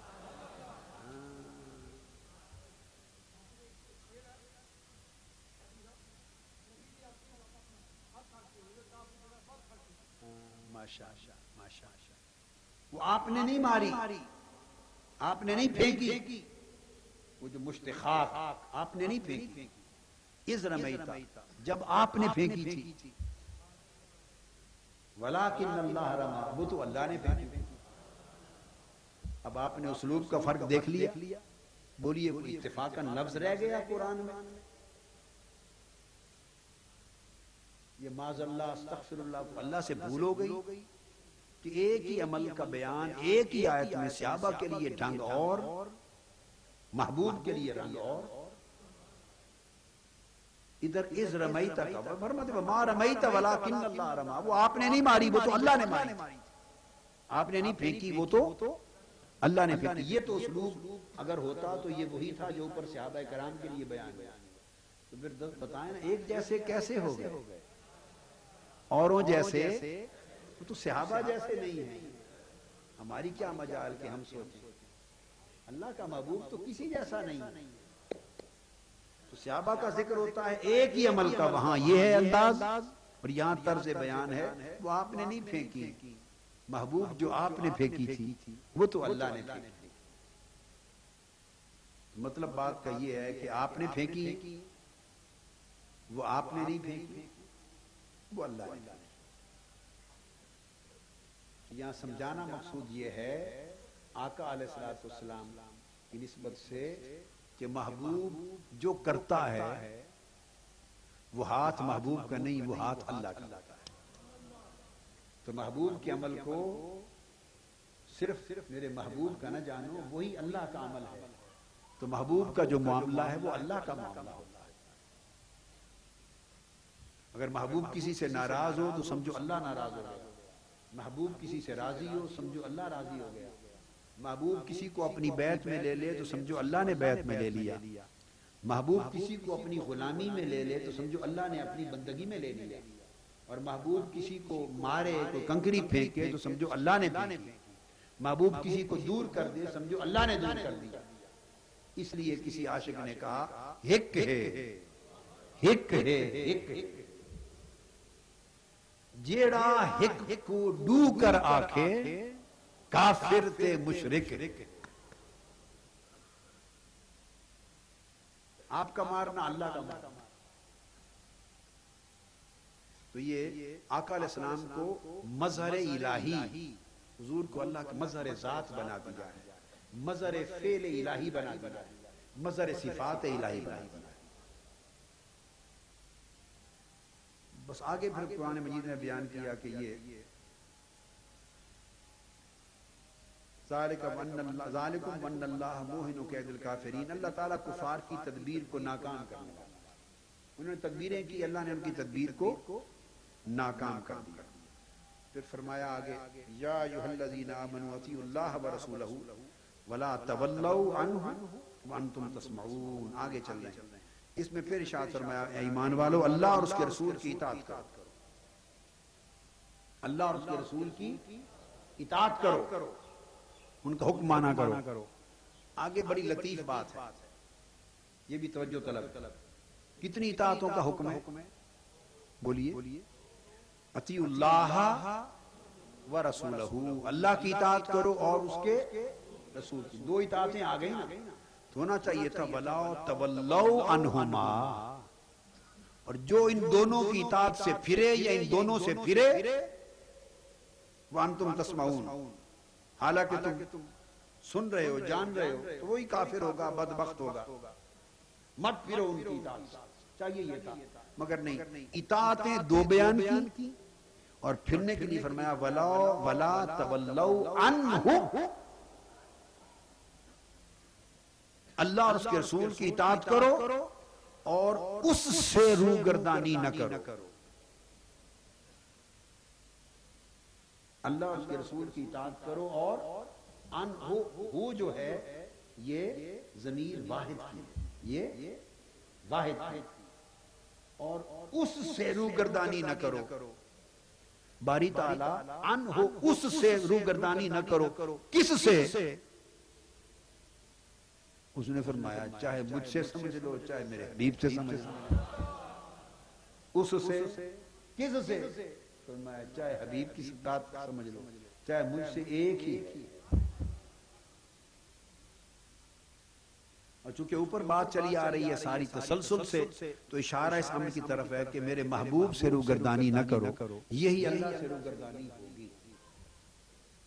تو گویا یہاں اطاعتوں، دونوں اطاعتوں کے واحد اطاعت ہونے کا حکم آ گیا کہ اللہ اور اس کے رسول کی اطاعت دیکھنے میں، لکھنے میں، کہنے میں دو ہیں مگر حقیقت میں ایک ہے، چونکہ نافرمانی کو ایک بنا دیا ہے، وَلَا تَوَلَّوْا عَنْهُ، اس سے نافرمانی نہ کرو، روگردانی نہ کرو۔ تو جب نافرمانی ایک ہو گئی تو اطاعتیں بھی ایک بن گئی۔ یہ آیت نمبر 20 ہے، یہ نقطہ بھی یاد رکھ لیں۔ اور فرمایا وَلَا تَكُونُوا كَالَّذِينَ قَالُوا سَمِعْنَا وَهُمْ لَا يَسْمَعُونَ، اور ایسے لوگوں کی طرح نہ بنو جنہوں نے کہا تھا کہ ہم نے سن لیا حالانکہ وہ سنا نہیں۔ بہت لوگ کہتے ہیں جی سن لیا مگر سنتے نہیں۔ سننے کا مطلب ہوتا ہے مانا جائے، سنتے ہیں مانتے نہیں۔ اور فرمایا سب سے بہرے گونگے جو انسان ہیں نا، جو اچھی طرح نہ سنتے ہیں حق کی بات نہ بولتے ہیں حق کی بات، وہ بدتر لوگ ہوتے ہیں۔ ان شر الدواب عند اللہ الصم البکم الذین لا یعقلون، یہ جو بہرے گونگے لوگ ہوتے ہیں نا کہ حق کی بات سنتے نہیں اور حق کی بات کہتے، فرمایا یہ بدترین جانور، بدترین۔ تو اللہ پاک نے واضح کر دیا کہ انسان ہو کر بھی جانوروں سے بدتر ہوتے ہیں اگر حق کے سامنے سر تسلیم خم نہ کرے۔ پھر آگے چل کے ارشاد فرمایا نمبر 24 میں یا ایھا الذین آمنوا استجیبوا للہ وللرسول، ایمان والو اللہ اور اللہ کے رسول کا حکم مانا کرو، اللہ اور اللہ کے رسول کو لبیک کہا کرو، اذا دعاکم لما یحییکم، جب وہ تمہیں اس کام کی طرف بلائیں جو تمہیں زندہ کر دے گا، جس میں تمہاری زندگی، جس میں تمہاری حیات ہے۔ تو اس سے یہ پتہ چلا کہ رسول صلی اللہ علیہ وسلم کے بلاوے میں زندگی ہے، آقا کے بلاوے سے، دعوت سے مردہ دل زندہ ہوتے ہیں، اور حضور علیہ السلام کے بلاوے سے مردوں کو زندگی ملتی ہے۔ اور پھر فرمایا کہ استجابت کرو، لبیک کہا کرو، حکم مانا کرو، سر تسلیم خم کیا کرو اللہ اور اللہ کے رسول کے لیے۔ تو آپ دیکھیں کسی ایک جگہ بھی اللہ نے خود کو رسول سے جدا نہیں کیا، رسول کو خود سے، ہر جگہ اکٹھا بیان کیا۔ اللہ جب کسی جگہ محبوب کو خود سے اور خود کو محبوب سے جدا نہیں کرتا تو ہماری کیا مجال کہ ہم اللہ اور رسول کو جدا کرتے ہیں۔ یہ اللہ کے ساتھ دشمنی ہے، اللہ کی مخالفت ہے، اللہ کی امر سے بغاوت ہے۔ وہ کسی جگہ جدا نہیں کرتا، ہم جدا کرتے۔ اور پھر آگے ارشاد فرمایا کہ جب گرفت ہوتی ہے اس میں بعض اوقات سب لوگ آزمائش میں آ جاتے ہیں۔ مسلمانوں تم اس فتنے سے ڈرتے رہو جو خصوصیت کے ساتھ صرف اگر آ گیا تو انہی لوگوں پر واقع نہیں ہوگا جنہوں نے نافرمانی کی تھی، بلکہ پھر باقی لوگ بھی بعض اوقات کسی فتنے کی زد میں آ جاتے ہیں۔ ایک تو وہ تھا نا کہ منع کرنے والے بچ گئے اور گناہ کرنے والے اور نہ روکنے والے پھنس گئے۔ یہاں دوسری قسم میں اللہ کی گرفت کی کہ کبھی ایسی ہوتی ہے کہ گناہ نافرمانی کچھ لوگوں نے کی اور پھر گرفت پوری قوم پر آ جاتی ہے، پھر اس میں کوئی بھی نہیں بچتا۔ ہمارے اوپر جو گرفت ہے عذاب الہی کی وہ اس قسم کی،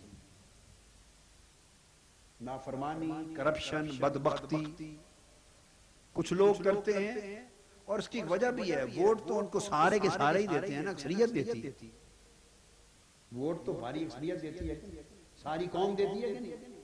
انہی کو جنہیں کرپٹ بھی سمجھتے ہیں، جنہیں زانی بھی جانتے ہیں، جنہیں شرابی بھی جانتے ہیں، بدماش بھی جانتے ہیں، لٹیرا بھی جانتے ہیں، حرام خور بھی جانتے ہیں، عمراء جاگیرداروں سرمایہ داروں میں سے بھی جانتے ہیں، یہ بھی کہتے ہیں کہ انہی کی اولادوں کا ہی حق ہے اور کسی کا نہیں، ساری باتیں عمر بھر کرتے ہیں، گالی بھی دیتے ہیں، رد بھی کرتے ہیں۔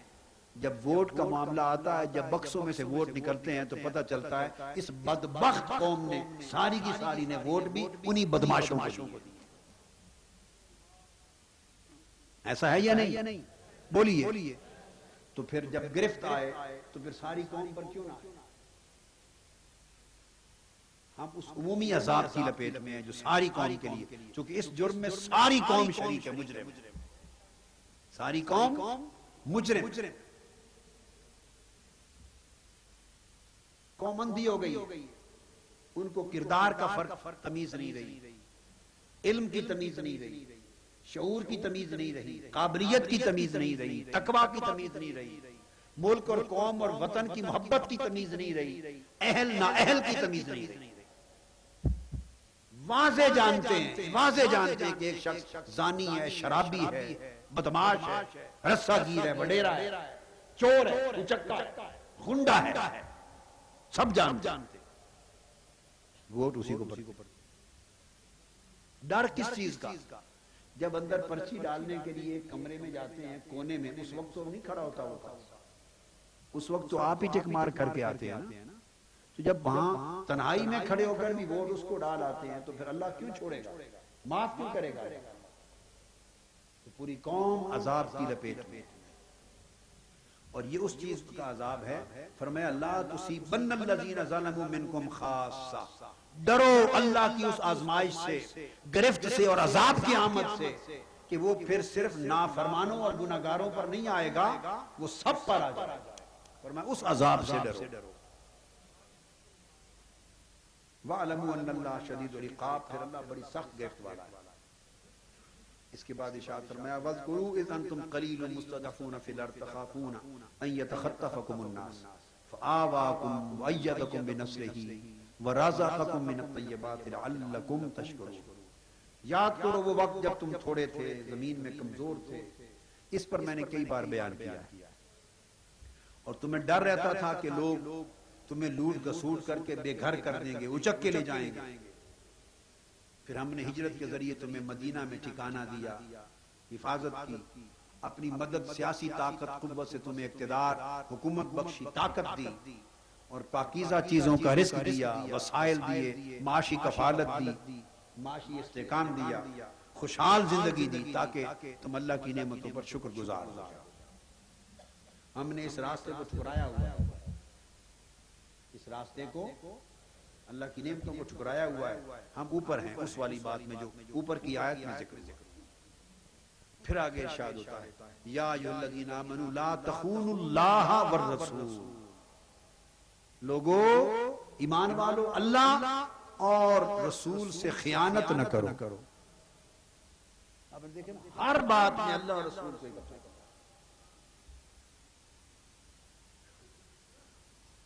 اکٹھا کیا، اللہ اور رسول سے خیانت نہ کرو، وَلَا تَخُونُوا أَمَانَاتِكُمْ وَأَنْتُمْ تَعْلَمُونَ، اور آپس کی امانتوں میں بھی خیانت نہ کرو۔ ہر جگہ دیکھا آپ نے، کسی جگہ مومنوں کے لیے ایک نصیحت ہے، رسول کو اس میں شامل نہیں کیا۔ یہاں تین کا ذکر ہے، سنیں، اللہ سے خیانت نہ کرو، نمبر دو رسول سے خیانت نہ کرو، نمبر تین آپس میں ایک دوسرے کے ساتھ خیانت نہ کرو۔ ذکر تین کا تھا کہ تین خیانتوں سے بچو، لوگوں کی خیانت سے بچنے کو الگ کر دیا، رسول کی حکم کو اپنے ساتھ ملا لیا، دو کیٹیگریز بنا دی۔ تو آپ اور ہم اور مخلوق اور لوگ ایک ہیں، رسول اور خدا کی کیٹیگری حکم میں ایک، حکم میں ہم حکم میں ایک ہیں، رسول اور خدا دونوں حکم میں ایک۔ لا تخونوا اللہ والرسول والمؤمنین بھی کہہ دیتے، واماناتکم بھی کہہ دیتے، حکم ہی الگ ہے، اللہ اور اللہ کے رسول کی خیانت نہ کرو اور آپس کی امانتوں میں خیانت نہ کرو۔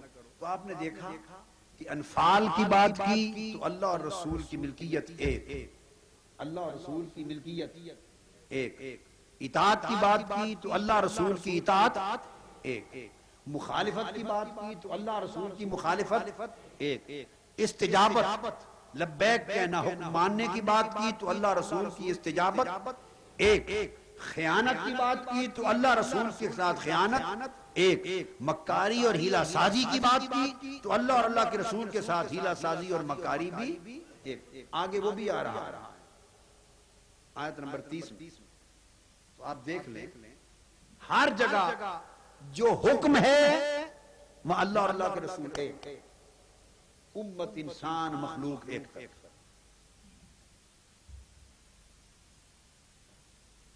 اس کے بعد فرمایا وَعْلَمُوا، اور جان لو، یا حکم دیا پہلے امانتوں میں خیانت نہ کرنے کا، اس بات بڑی ذہن میں، اس میں کسی دوسرے کی حق تلفی کرنا بھی خیانت، دوسرے کی حق تلفی کرنا،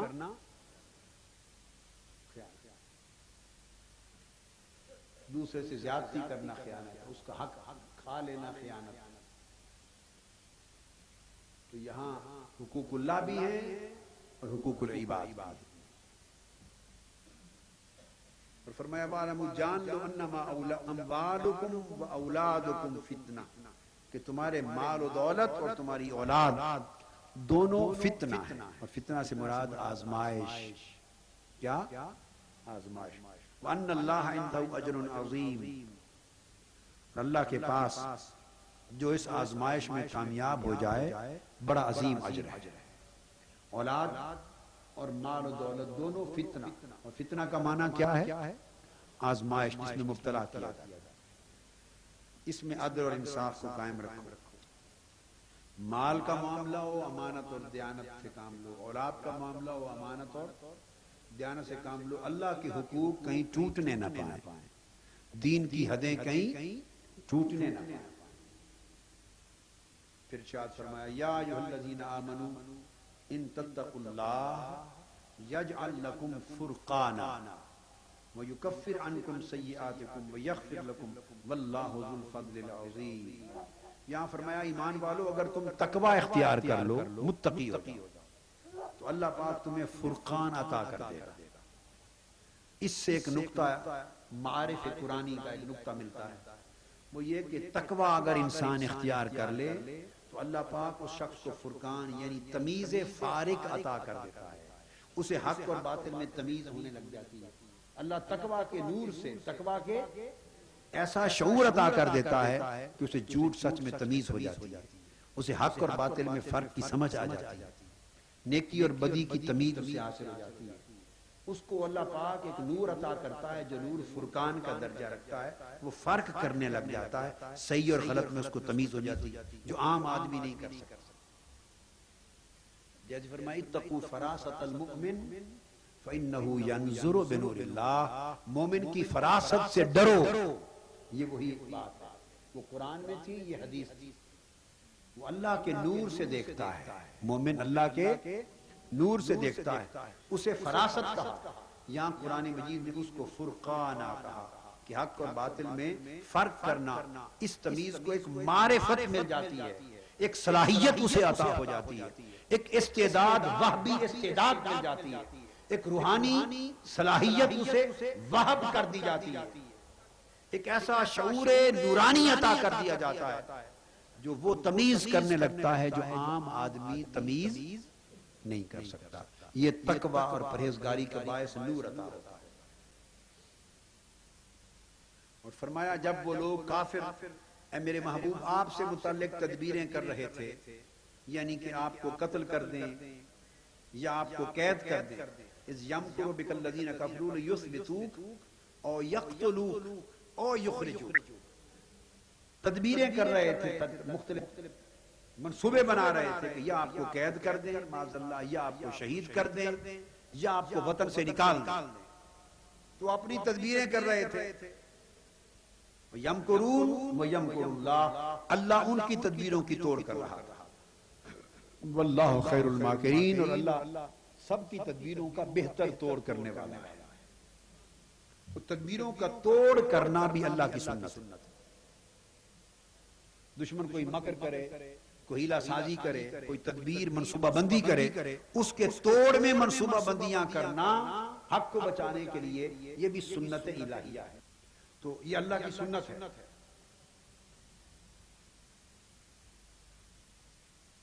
اب اس کے بعد اللہ پاک نے آیت نمبر 33 میں آگے لے رہا ہوں، فرمایا وَمَا كَانَ اللَّهُ لِيُعَذِّبَهُمْ وَأَنْتَ فِيهِمْ وَمَا كَانَ اللَّهُ مُعَذِّبَهُمْ وَهُمْ يَسْتَغْفِرُونَ. فرمایا اللہ تعالیٰ کی یہ شان نہیں، اللہ کو زیب نہیں دیتا، اللہ کو یہ اچھا نہیں لگتا، اللہ ایسا نہیں کرتا. کیا؟ لِيُعَذِّبَهُمْ وَأَنْتَ فِيهِمْ، محبوب کہ آپ بھی ان لوگوں کے اندر رہتے ہوں اور اللہ ان کے کرتوت دیکھ کر بے شک اس کے سبب عذاب کر دے. اللہ کو یہ بھلا نہیں لگتا، اللہ ایسا نہیں کرتا. بے شک ان کے کرتوت اس قابل ہیں کہ ان پر عذاب کیا جائے. ان کے اعمال بد اور ان کی نافرمانیاں اس قابل ہیں کہ انہیں سخت گرفت میں لے کر سخت عذاب کیا جائے.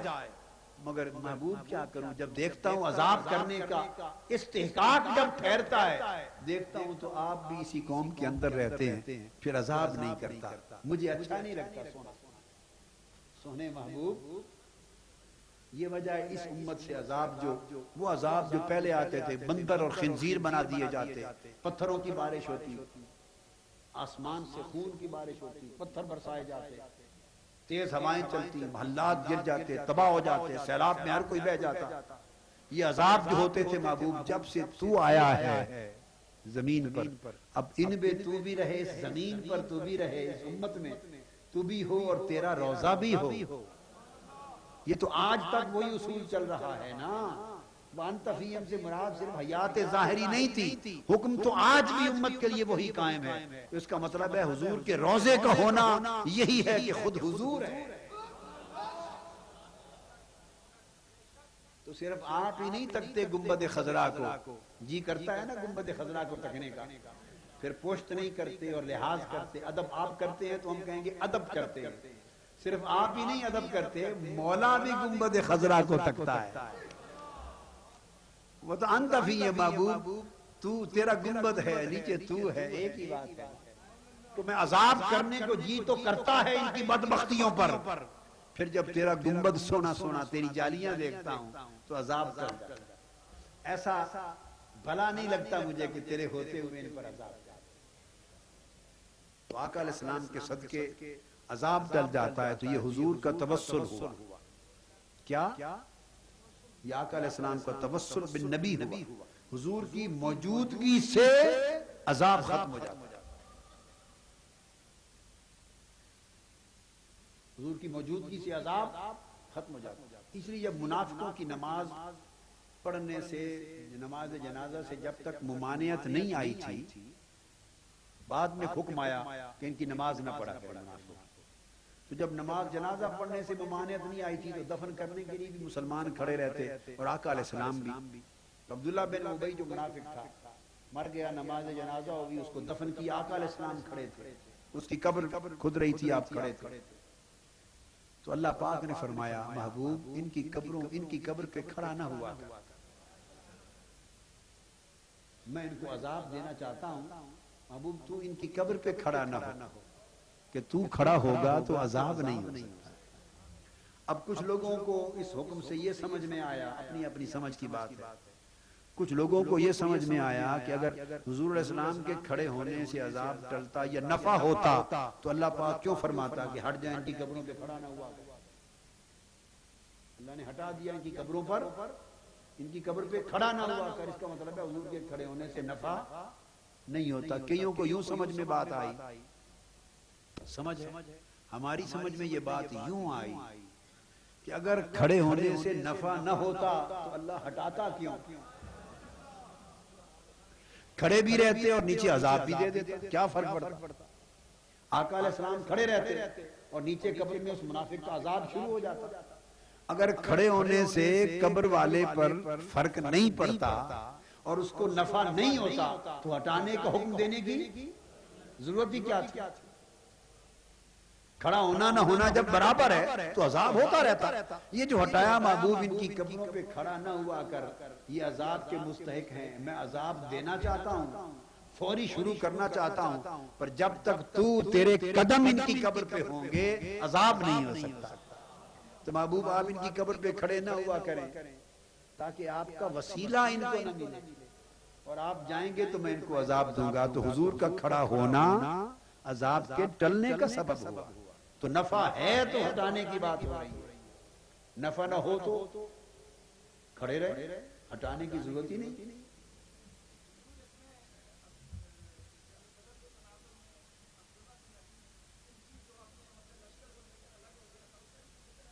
نہیں, اس مقام پر نہیں ہے, وہ تو جنرل بات, یہاں منافقین کی بات اس مقام پر نہیں آئی ہے. تو میں یہ عرض کر رہا تھا کہ ایک تو فرمایا کہ محبوب آپ کی ذات ہو, اور اب چونکہ امت میں اب بھی قائم ہے تو حضور کی قبر انور اور گنبد خضرا کا ہونا بھی حضور علیہ السلام ہی کا ہونا ہے. لہذا گنبد خضرا اور قبر انور کا ادب بھی وہی ہوگا جو ادب مصطفیٰ ہے ظاہری صلی اللہ علیہ وسلم.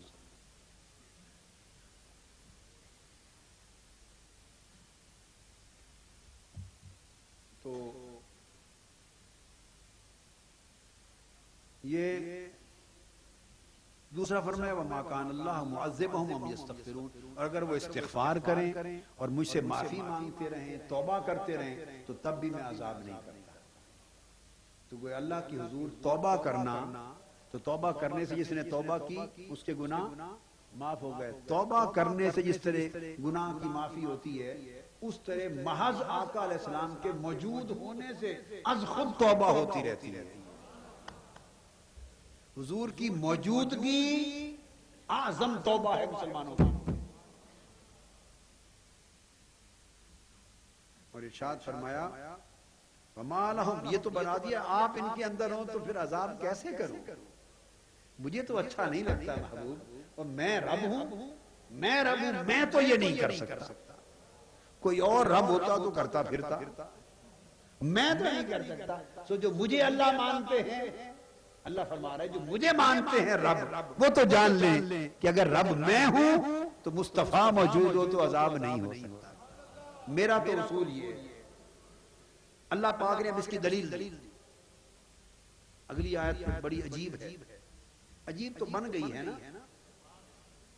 عجیب تو اگر جو کچھ اللہ نے راز بیان کیے وہ سمجھ میں آئیں تو بات عجیب بن جاتی ہے نا, ورنہ تو رات دن ہر کوئی پڑھتا اور سناتا رہتا ہے. اگلی آیت عجیب. فرمایا اگر کسی کے مغز میں یہ بات سمجھ میں نہ آئے کہ حضور موجود ہو تو کسی پر ہی عذاب نہیں ہوتا, کافروں پر بھی نہیں ہوتا, یہ کیا بات ہوئی؟ فرمایا آؤ تمہیں دکھاتے ہیں. وَمَا لَهُمْ أَلَّا يُعَذِّبَهُمُ اللَّهُ وَهُمْ يَصُدُّونَ عَنِ الْمَسْجِدِ الْحَرَامِ وَمَا كَانُوا أَوْلِيَاءَهُ. اب یہ مکہ والوں کی بات ہو رہی ہے.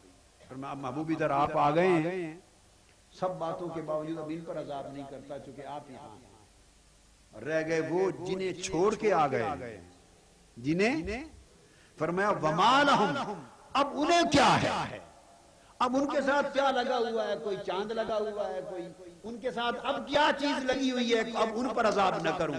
آپ جب سے آ گئے ہیں وہاں سے اب ان کے کرتوتوں پر ان پر عذاب کروں گا. عذاب تو ٹلتا تھا آپ کے ہونے کی وجہ سے, ان کی بدبختیاں تو تب بھی تھی. وہ ہم یصدون عن المسجد الحرام, مسجد حرام سے اللہ کے گھر سے روکتے تھے. یہ سوچنے والی بات ہے. تو ہجرت سے پہلے نہیں روکتے تھے, آقا علیہ السلام کی ہجرت سے پہلے نہیں روکتے تھے. بھئی روکتے تو 13 سال جب آقا رہے تو تب بھی روکتے تھے. اعلان نبوت کے بعد سے لے کر مسجد حرام سے تو تب بھی روکتے تھے, اور قرآن میں ذکر بھی ہے اس بات. تو روکتے ہوئے تو 13 سال گزر گئے مگر تب عذاب نہ کیا. اب یاد آ گیا کہ مسجد حرام سے روکتے, مال ہم انہیں کیوں عذاب نہ کروں. تو باری تعالیٰ جب 13 سال پہلے بھی وہ روکتے تھے مسجد حرام سے, تب عذاب کیوں نہیں کیا؟ اب مسجد حرام سے روکنا نظر آ گیا ہے، اب یاد آ گیا ہے، فرماتا ہے کیوں نہ عذاب کروں ان کو مسجد حرام سے روکتے ہیں، تو باری تعالیٰ تب کیوں نہیں عذاب کیا، روکتے تو تب بھی تھے. تو فرمایا وہ محبوب جو تھا اس وقت محبوب ادھر تھا. فرمایا وہ کنڈل والیاں زلفوں والا ادھر تھا نا، محبوب پیارا ادھر تھا، وہ سونا ادھر تھا نا. لا اقسم بہذا البلد وانت حل بہذا البلد، وہ یہاں گلیوں میں چلتا تھا نا محبوب، تو پھر میں اس کے چلنے پر اس کی گلیوں کی قسمیں کھاتا یا ان کو عذاب دیتا، میں تو اس کام میں تھا. روکتے تو تب بھی تھے مسجد حرام سے، کفر تب بھی کرتے تھے، سب کچھ تھا، عذاب کے حقدار تھے، مگر انہی پر عذاب کرنا ہے نا. انہی گلی کوچوں میں جہاں ان کے گھر ہیں، ابو جہل کا گھر، ابو لہب کا گھر، فلاں کا گھر، فلاں کا گھر، اس کافر کا گھر، اس کافرہ کا گھر، گلی کوچے محلے تو یہی تھے نا. تو ان گلیوں میں ان گھروں پہ عذاب کرتا، کیا کروں، وہی تو محبوب چلتا رہتا تھا. ادھر جا رہا ہے محبوب، ادھر جا رہا ہے، تو محبوب کے قدموں کے صدقے 13 سال مسجد حرام سے روکتے رہے مگر عذاب نہیں کیا. اب کیا رکاوٹ ہے، اب تو محبوب چلا گیا یہاں سے. اب محبوب ہائے ہائے ہائے سبحان اللہ، سبحان اللہ، اللہ کی شان ہے. محبوب جب آپ مکہ میں تھے تو مسجد حرام کو روکنے کی بدعمالیاں تب بھی تھی، مگر ما کان اللہ لیعذبہم وانت فیہم. کیسے عذاب کرتا محبوب، جب عذاب کے لیے یہ حقدار ٹھہرتے، عذاب آنے کو ہوتا تو محبوب آگے تیری لہراتی کملی نظر آ جاتی، تیرا چلنا خرام ناز نظر آتا، پھر عذاب ڈر جاتا تھا. عذاب کیسے اترے جس شہر میں آپ. اب محبوب آپ ادھر سے رخصت ہو گئے، مدینہ آ گئے، اب اگر یہ کرتوت کریں گے تو عذاب آئے گا. پھر قحط بھی آیا، پھر سب کچھ ہوا. وَمَا كَانَ صَلَاتُهُمْ عِندَ الْبَيْتِ إِلَّا مُكَاءً وَتَصْدِيَةً. اب وہ ساری باتیں کر دی ہیں جو 13 سال میں بھی تھی. اور ان کی نماز جو پڑھتے ہیں آکے کہتے ہیں ہم بھی نماز پڑھتے ہیں، فرمایا ان کی نماز کیا ہے، یہ کعبے میں آتے ہیں اور ننگے ہو جاتے ہیں اور آ کے سیٹیاں بجاتے ہیں، مُكَاءً وَتَصْدِيَةً، اور تالیاں بجاتے ہیں. خانہ کعبہ میں آ کے سیٹیاں بجاتے ہیں اور تالیاں بجاتے ہیں، سیٹیاں بجاتے ہیں کعبۃ اللہ میں. یہ ان کی نماز. فذوقوا العذاب، آؤ تمہاری سیٹیوں اور تالیوں پر تمہیں عذاب چکھاؤں. میرے گھر میں سیٹیاں بجاتے ہو، تالیاں بجاتے ہو، ننگے آتے ہو، آؤ تمہیں ذوقوا العذاب، مزہ چکھاؤں عذاب کا. باری تعالیٰ یہ مزہ پہلے 13 سال کیوں نہیں چکھایا؟ تب بھی تو یہی کام کرتے تھے، سیٹیاں بجاتے، ننگے آتے تھے اور تالیاں بجاتے تھے. فرماتے تمہیں نظر نہیں آتا، محبوب یہی رہتا تھا. تو یہ سبحان اللہ، یہ کتاب عشق ہے سارا، یہ سارا نصاب عشق ہے، نصاب عشق ہے. سبحان اللہ. اور پھر فرمایا کہ مال جو خرچ کرتے ہیں وہ اللہ کے گھر سے اور اللہ کی راہ سے روکنے کے لیے بھی لوگ مال خرچ کرتے ہیں، جیسے نیکی اور بھلائی کے لیے کرتے ہیں، تو نیکی بھلائی کا راستہ بند کرنے پر بھی مال خرچ کرتے ہیں. تو مال خرچ کرنے کے 2 مقاصد، ایک حق کے مقصد ہوتا ہے، حق کا، اور ایک باطل کا مقصد ہوتا ہے. اور پھر فرمایا کہ ان قریب اللہ تعالیٰ یہ سب کچھ اس لیے کر رہا ہے، ان قریب تم خرچ کرنے لگو گے اور یہ مال ان کا جو ہے خرچ کیا ہوا مجھے بھی حسرت بن جائے گا، وہ مغلوب ہو جائیں گے جو کافر ہیں، مال خرچ کرنے کے باوجود بالآخر ناکام ہوں گے، دوزخ میں جائیں گے.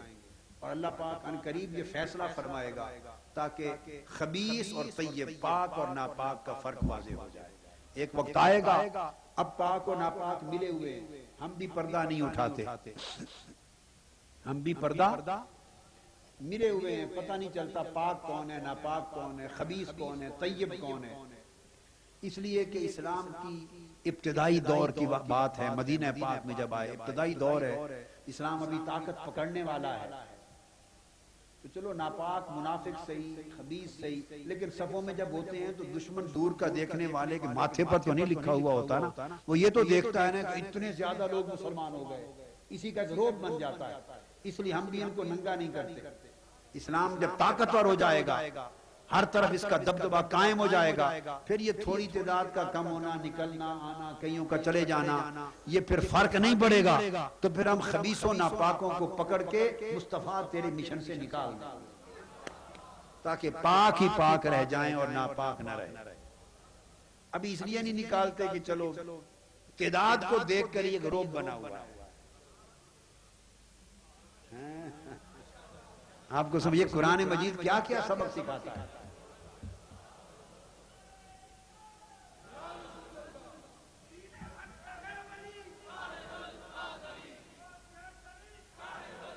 اور پھر ایک وقت آیا 5-6 سال اللہ نے برداشت کیا. ایک گروہ بنا ہوا دیکھنے والے سمجھتے اتنے مسلمان ہیں، ڈر جاتے ہیں. اس لیے ہم نے پردہ ڈالا ہوا ہے، پلید پاک سب اکٹھے چل رہے ہیں. منافق کو پلید کہا. اور جب اسلام کی طاقت ہو جائے گی اور رعب اور دبدبہ قائم ہو جائے گا، پھر 2 4 10 15 20 500 1000 کے جانے سے فرق نہیں پڑے گا. تو محبوب آپ کے مشن سے ناپاکوں منافقوں کو نکال، خالص مومن پاک لوگ رہ جائیں گے. پھر ایک وقت آیا 5-6 سال کے بعد کہ مسجد میں بیٹھے تھے، آیت آ گئی لیمیز اللہ الخبیث من الطیب. والی جب بات آئی تو آقا علیہ السلام نے فرمایا اس طرح اشارہ کر کے، کھڑے ہو جا منافق، فخرج من المسجد فإنک منافق. لوگ یہ سمجھتے ہیں کئی نادان لوگ جنہیں مقام رسالت سمجھ میں نہیں آیا، جنہیں مقام رسول وہ سمجھتے تھے کہ حضور کو پہچان ہی نہیں تھی کہ کون منافق ہے کون مومن ہے، سمجھ ہی نہیں تھی. معاذ اللہ. بھئی رسول نے تمہارا بگاڑا کیا ہے؟ 24 گھنٹے تمہارے تیر ادھر ہی چلتے ہیں. انڈیا کی طرف چلا دیا کرو، بھارت میں چلا دیا، ادھر تو ایک تیر نہیں جاتا، ادھر ایک تیر نہیں جاتا، سب تیر مدینہ پاک کی طرف جاتے ہیں. تو فرمایا آقا نے کھڑے ہو جاؤ، نکل جاؤ مسجد سے، فإنک منافق، تم منافق ہو. یا فلان ایک اور کا نام لیا، فخرج من المسجد فإنک منافق، نکل جاؤ منافق ہو. ایک ایک کا نام لے کر آقا کھڑا کرتے گئے، نکالتے گئے منافق کہہ کر. کب کپی تاری تھی اس دن دنیا کو سمجھ آئی کہ مصطفیٰ تو سب کچھ جانتے ہیں، سب کچھ جانتے ہیں مگر پردہ ڈالے رکھتے ہیں. صلی اللہ تعالی علیہ وسلم.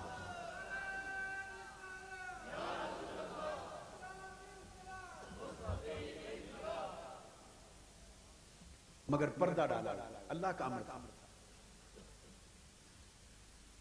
فرما دیں میرے محبوب آگے فرمایا ان کافروں سے کہ اگر دین کی مخالفت اور اس پر اصرار چھوڑ دو، باز آ جاؤ، توبہ کر لو، درست ہو جاؤ، تو جو پیچھے گزر چکا اللہ معاف کر دے گا.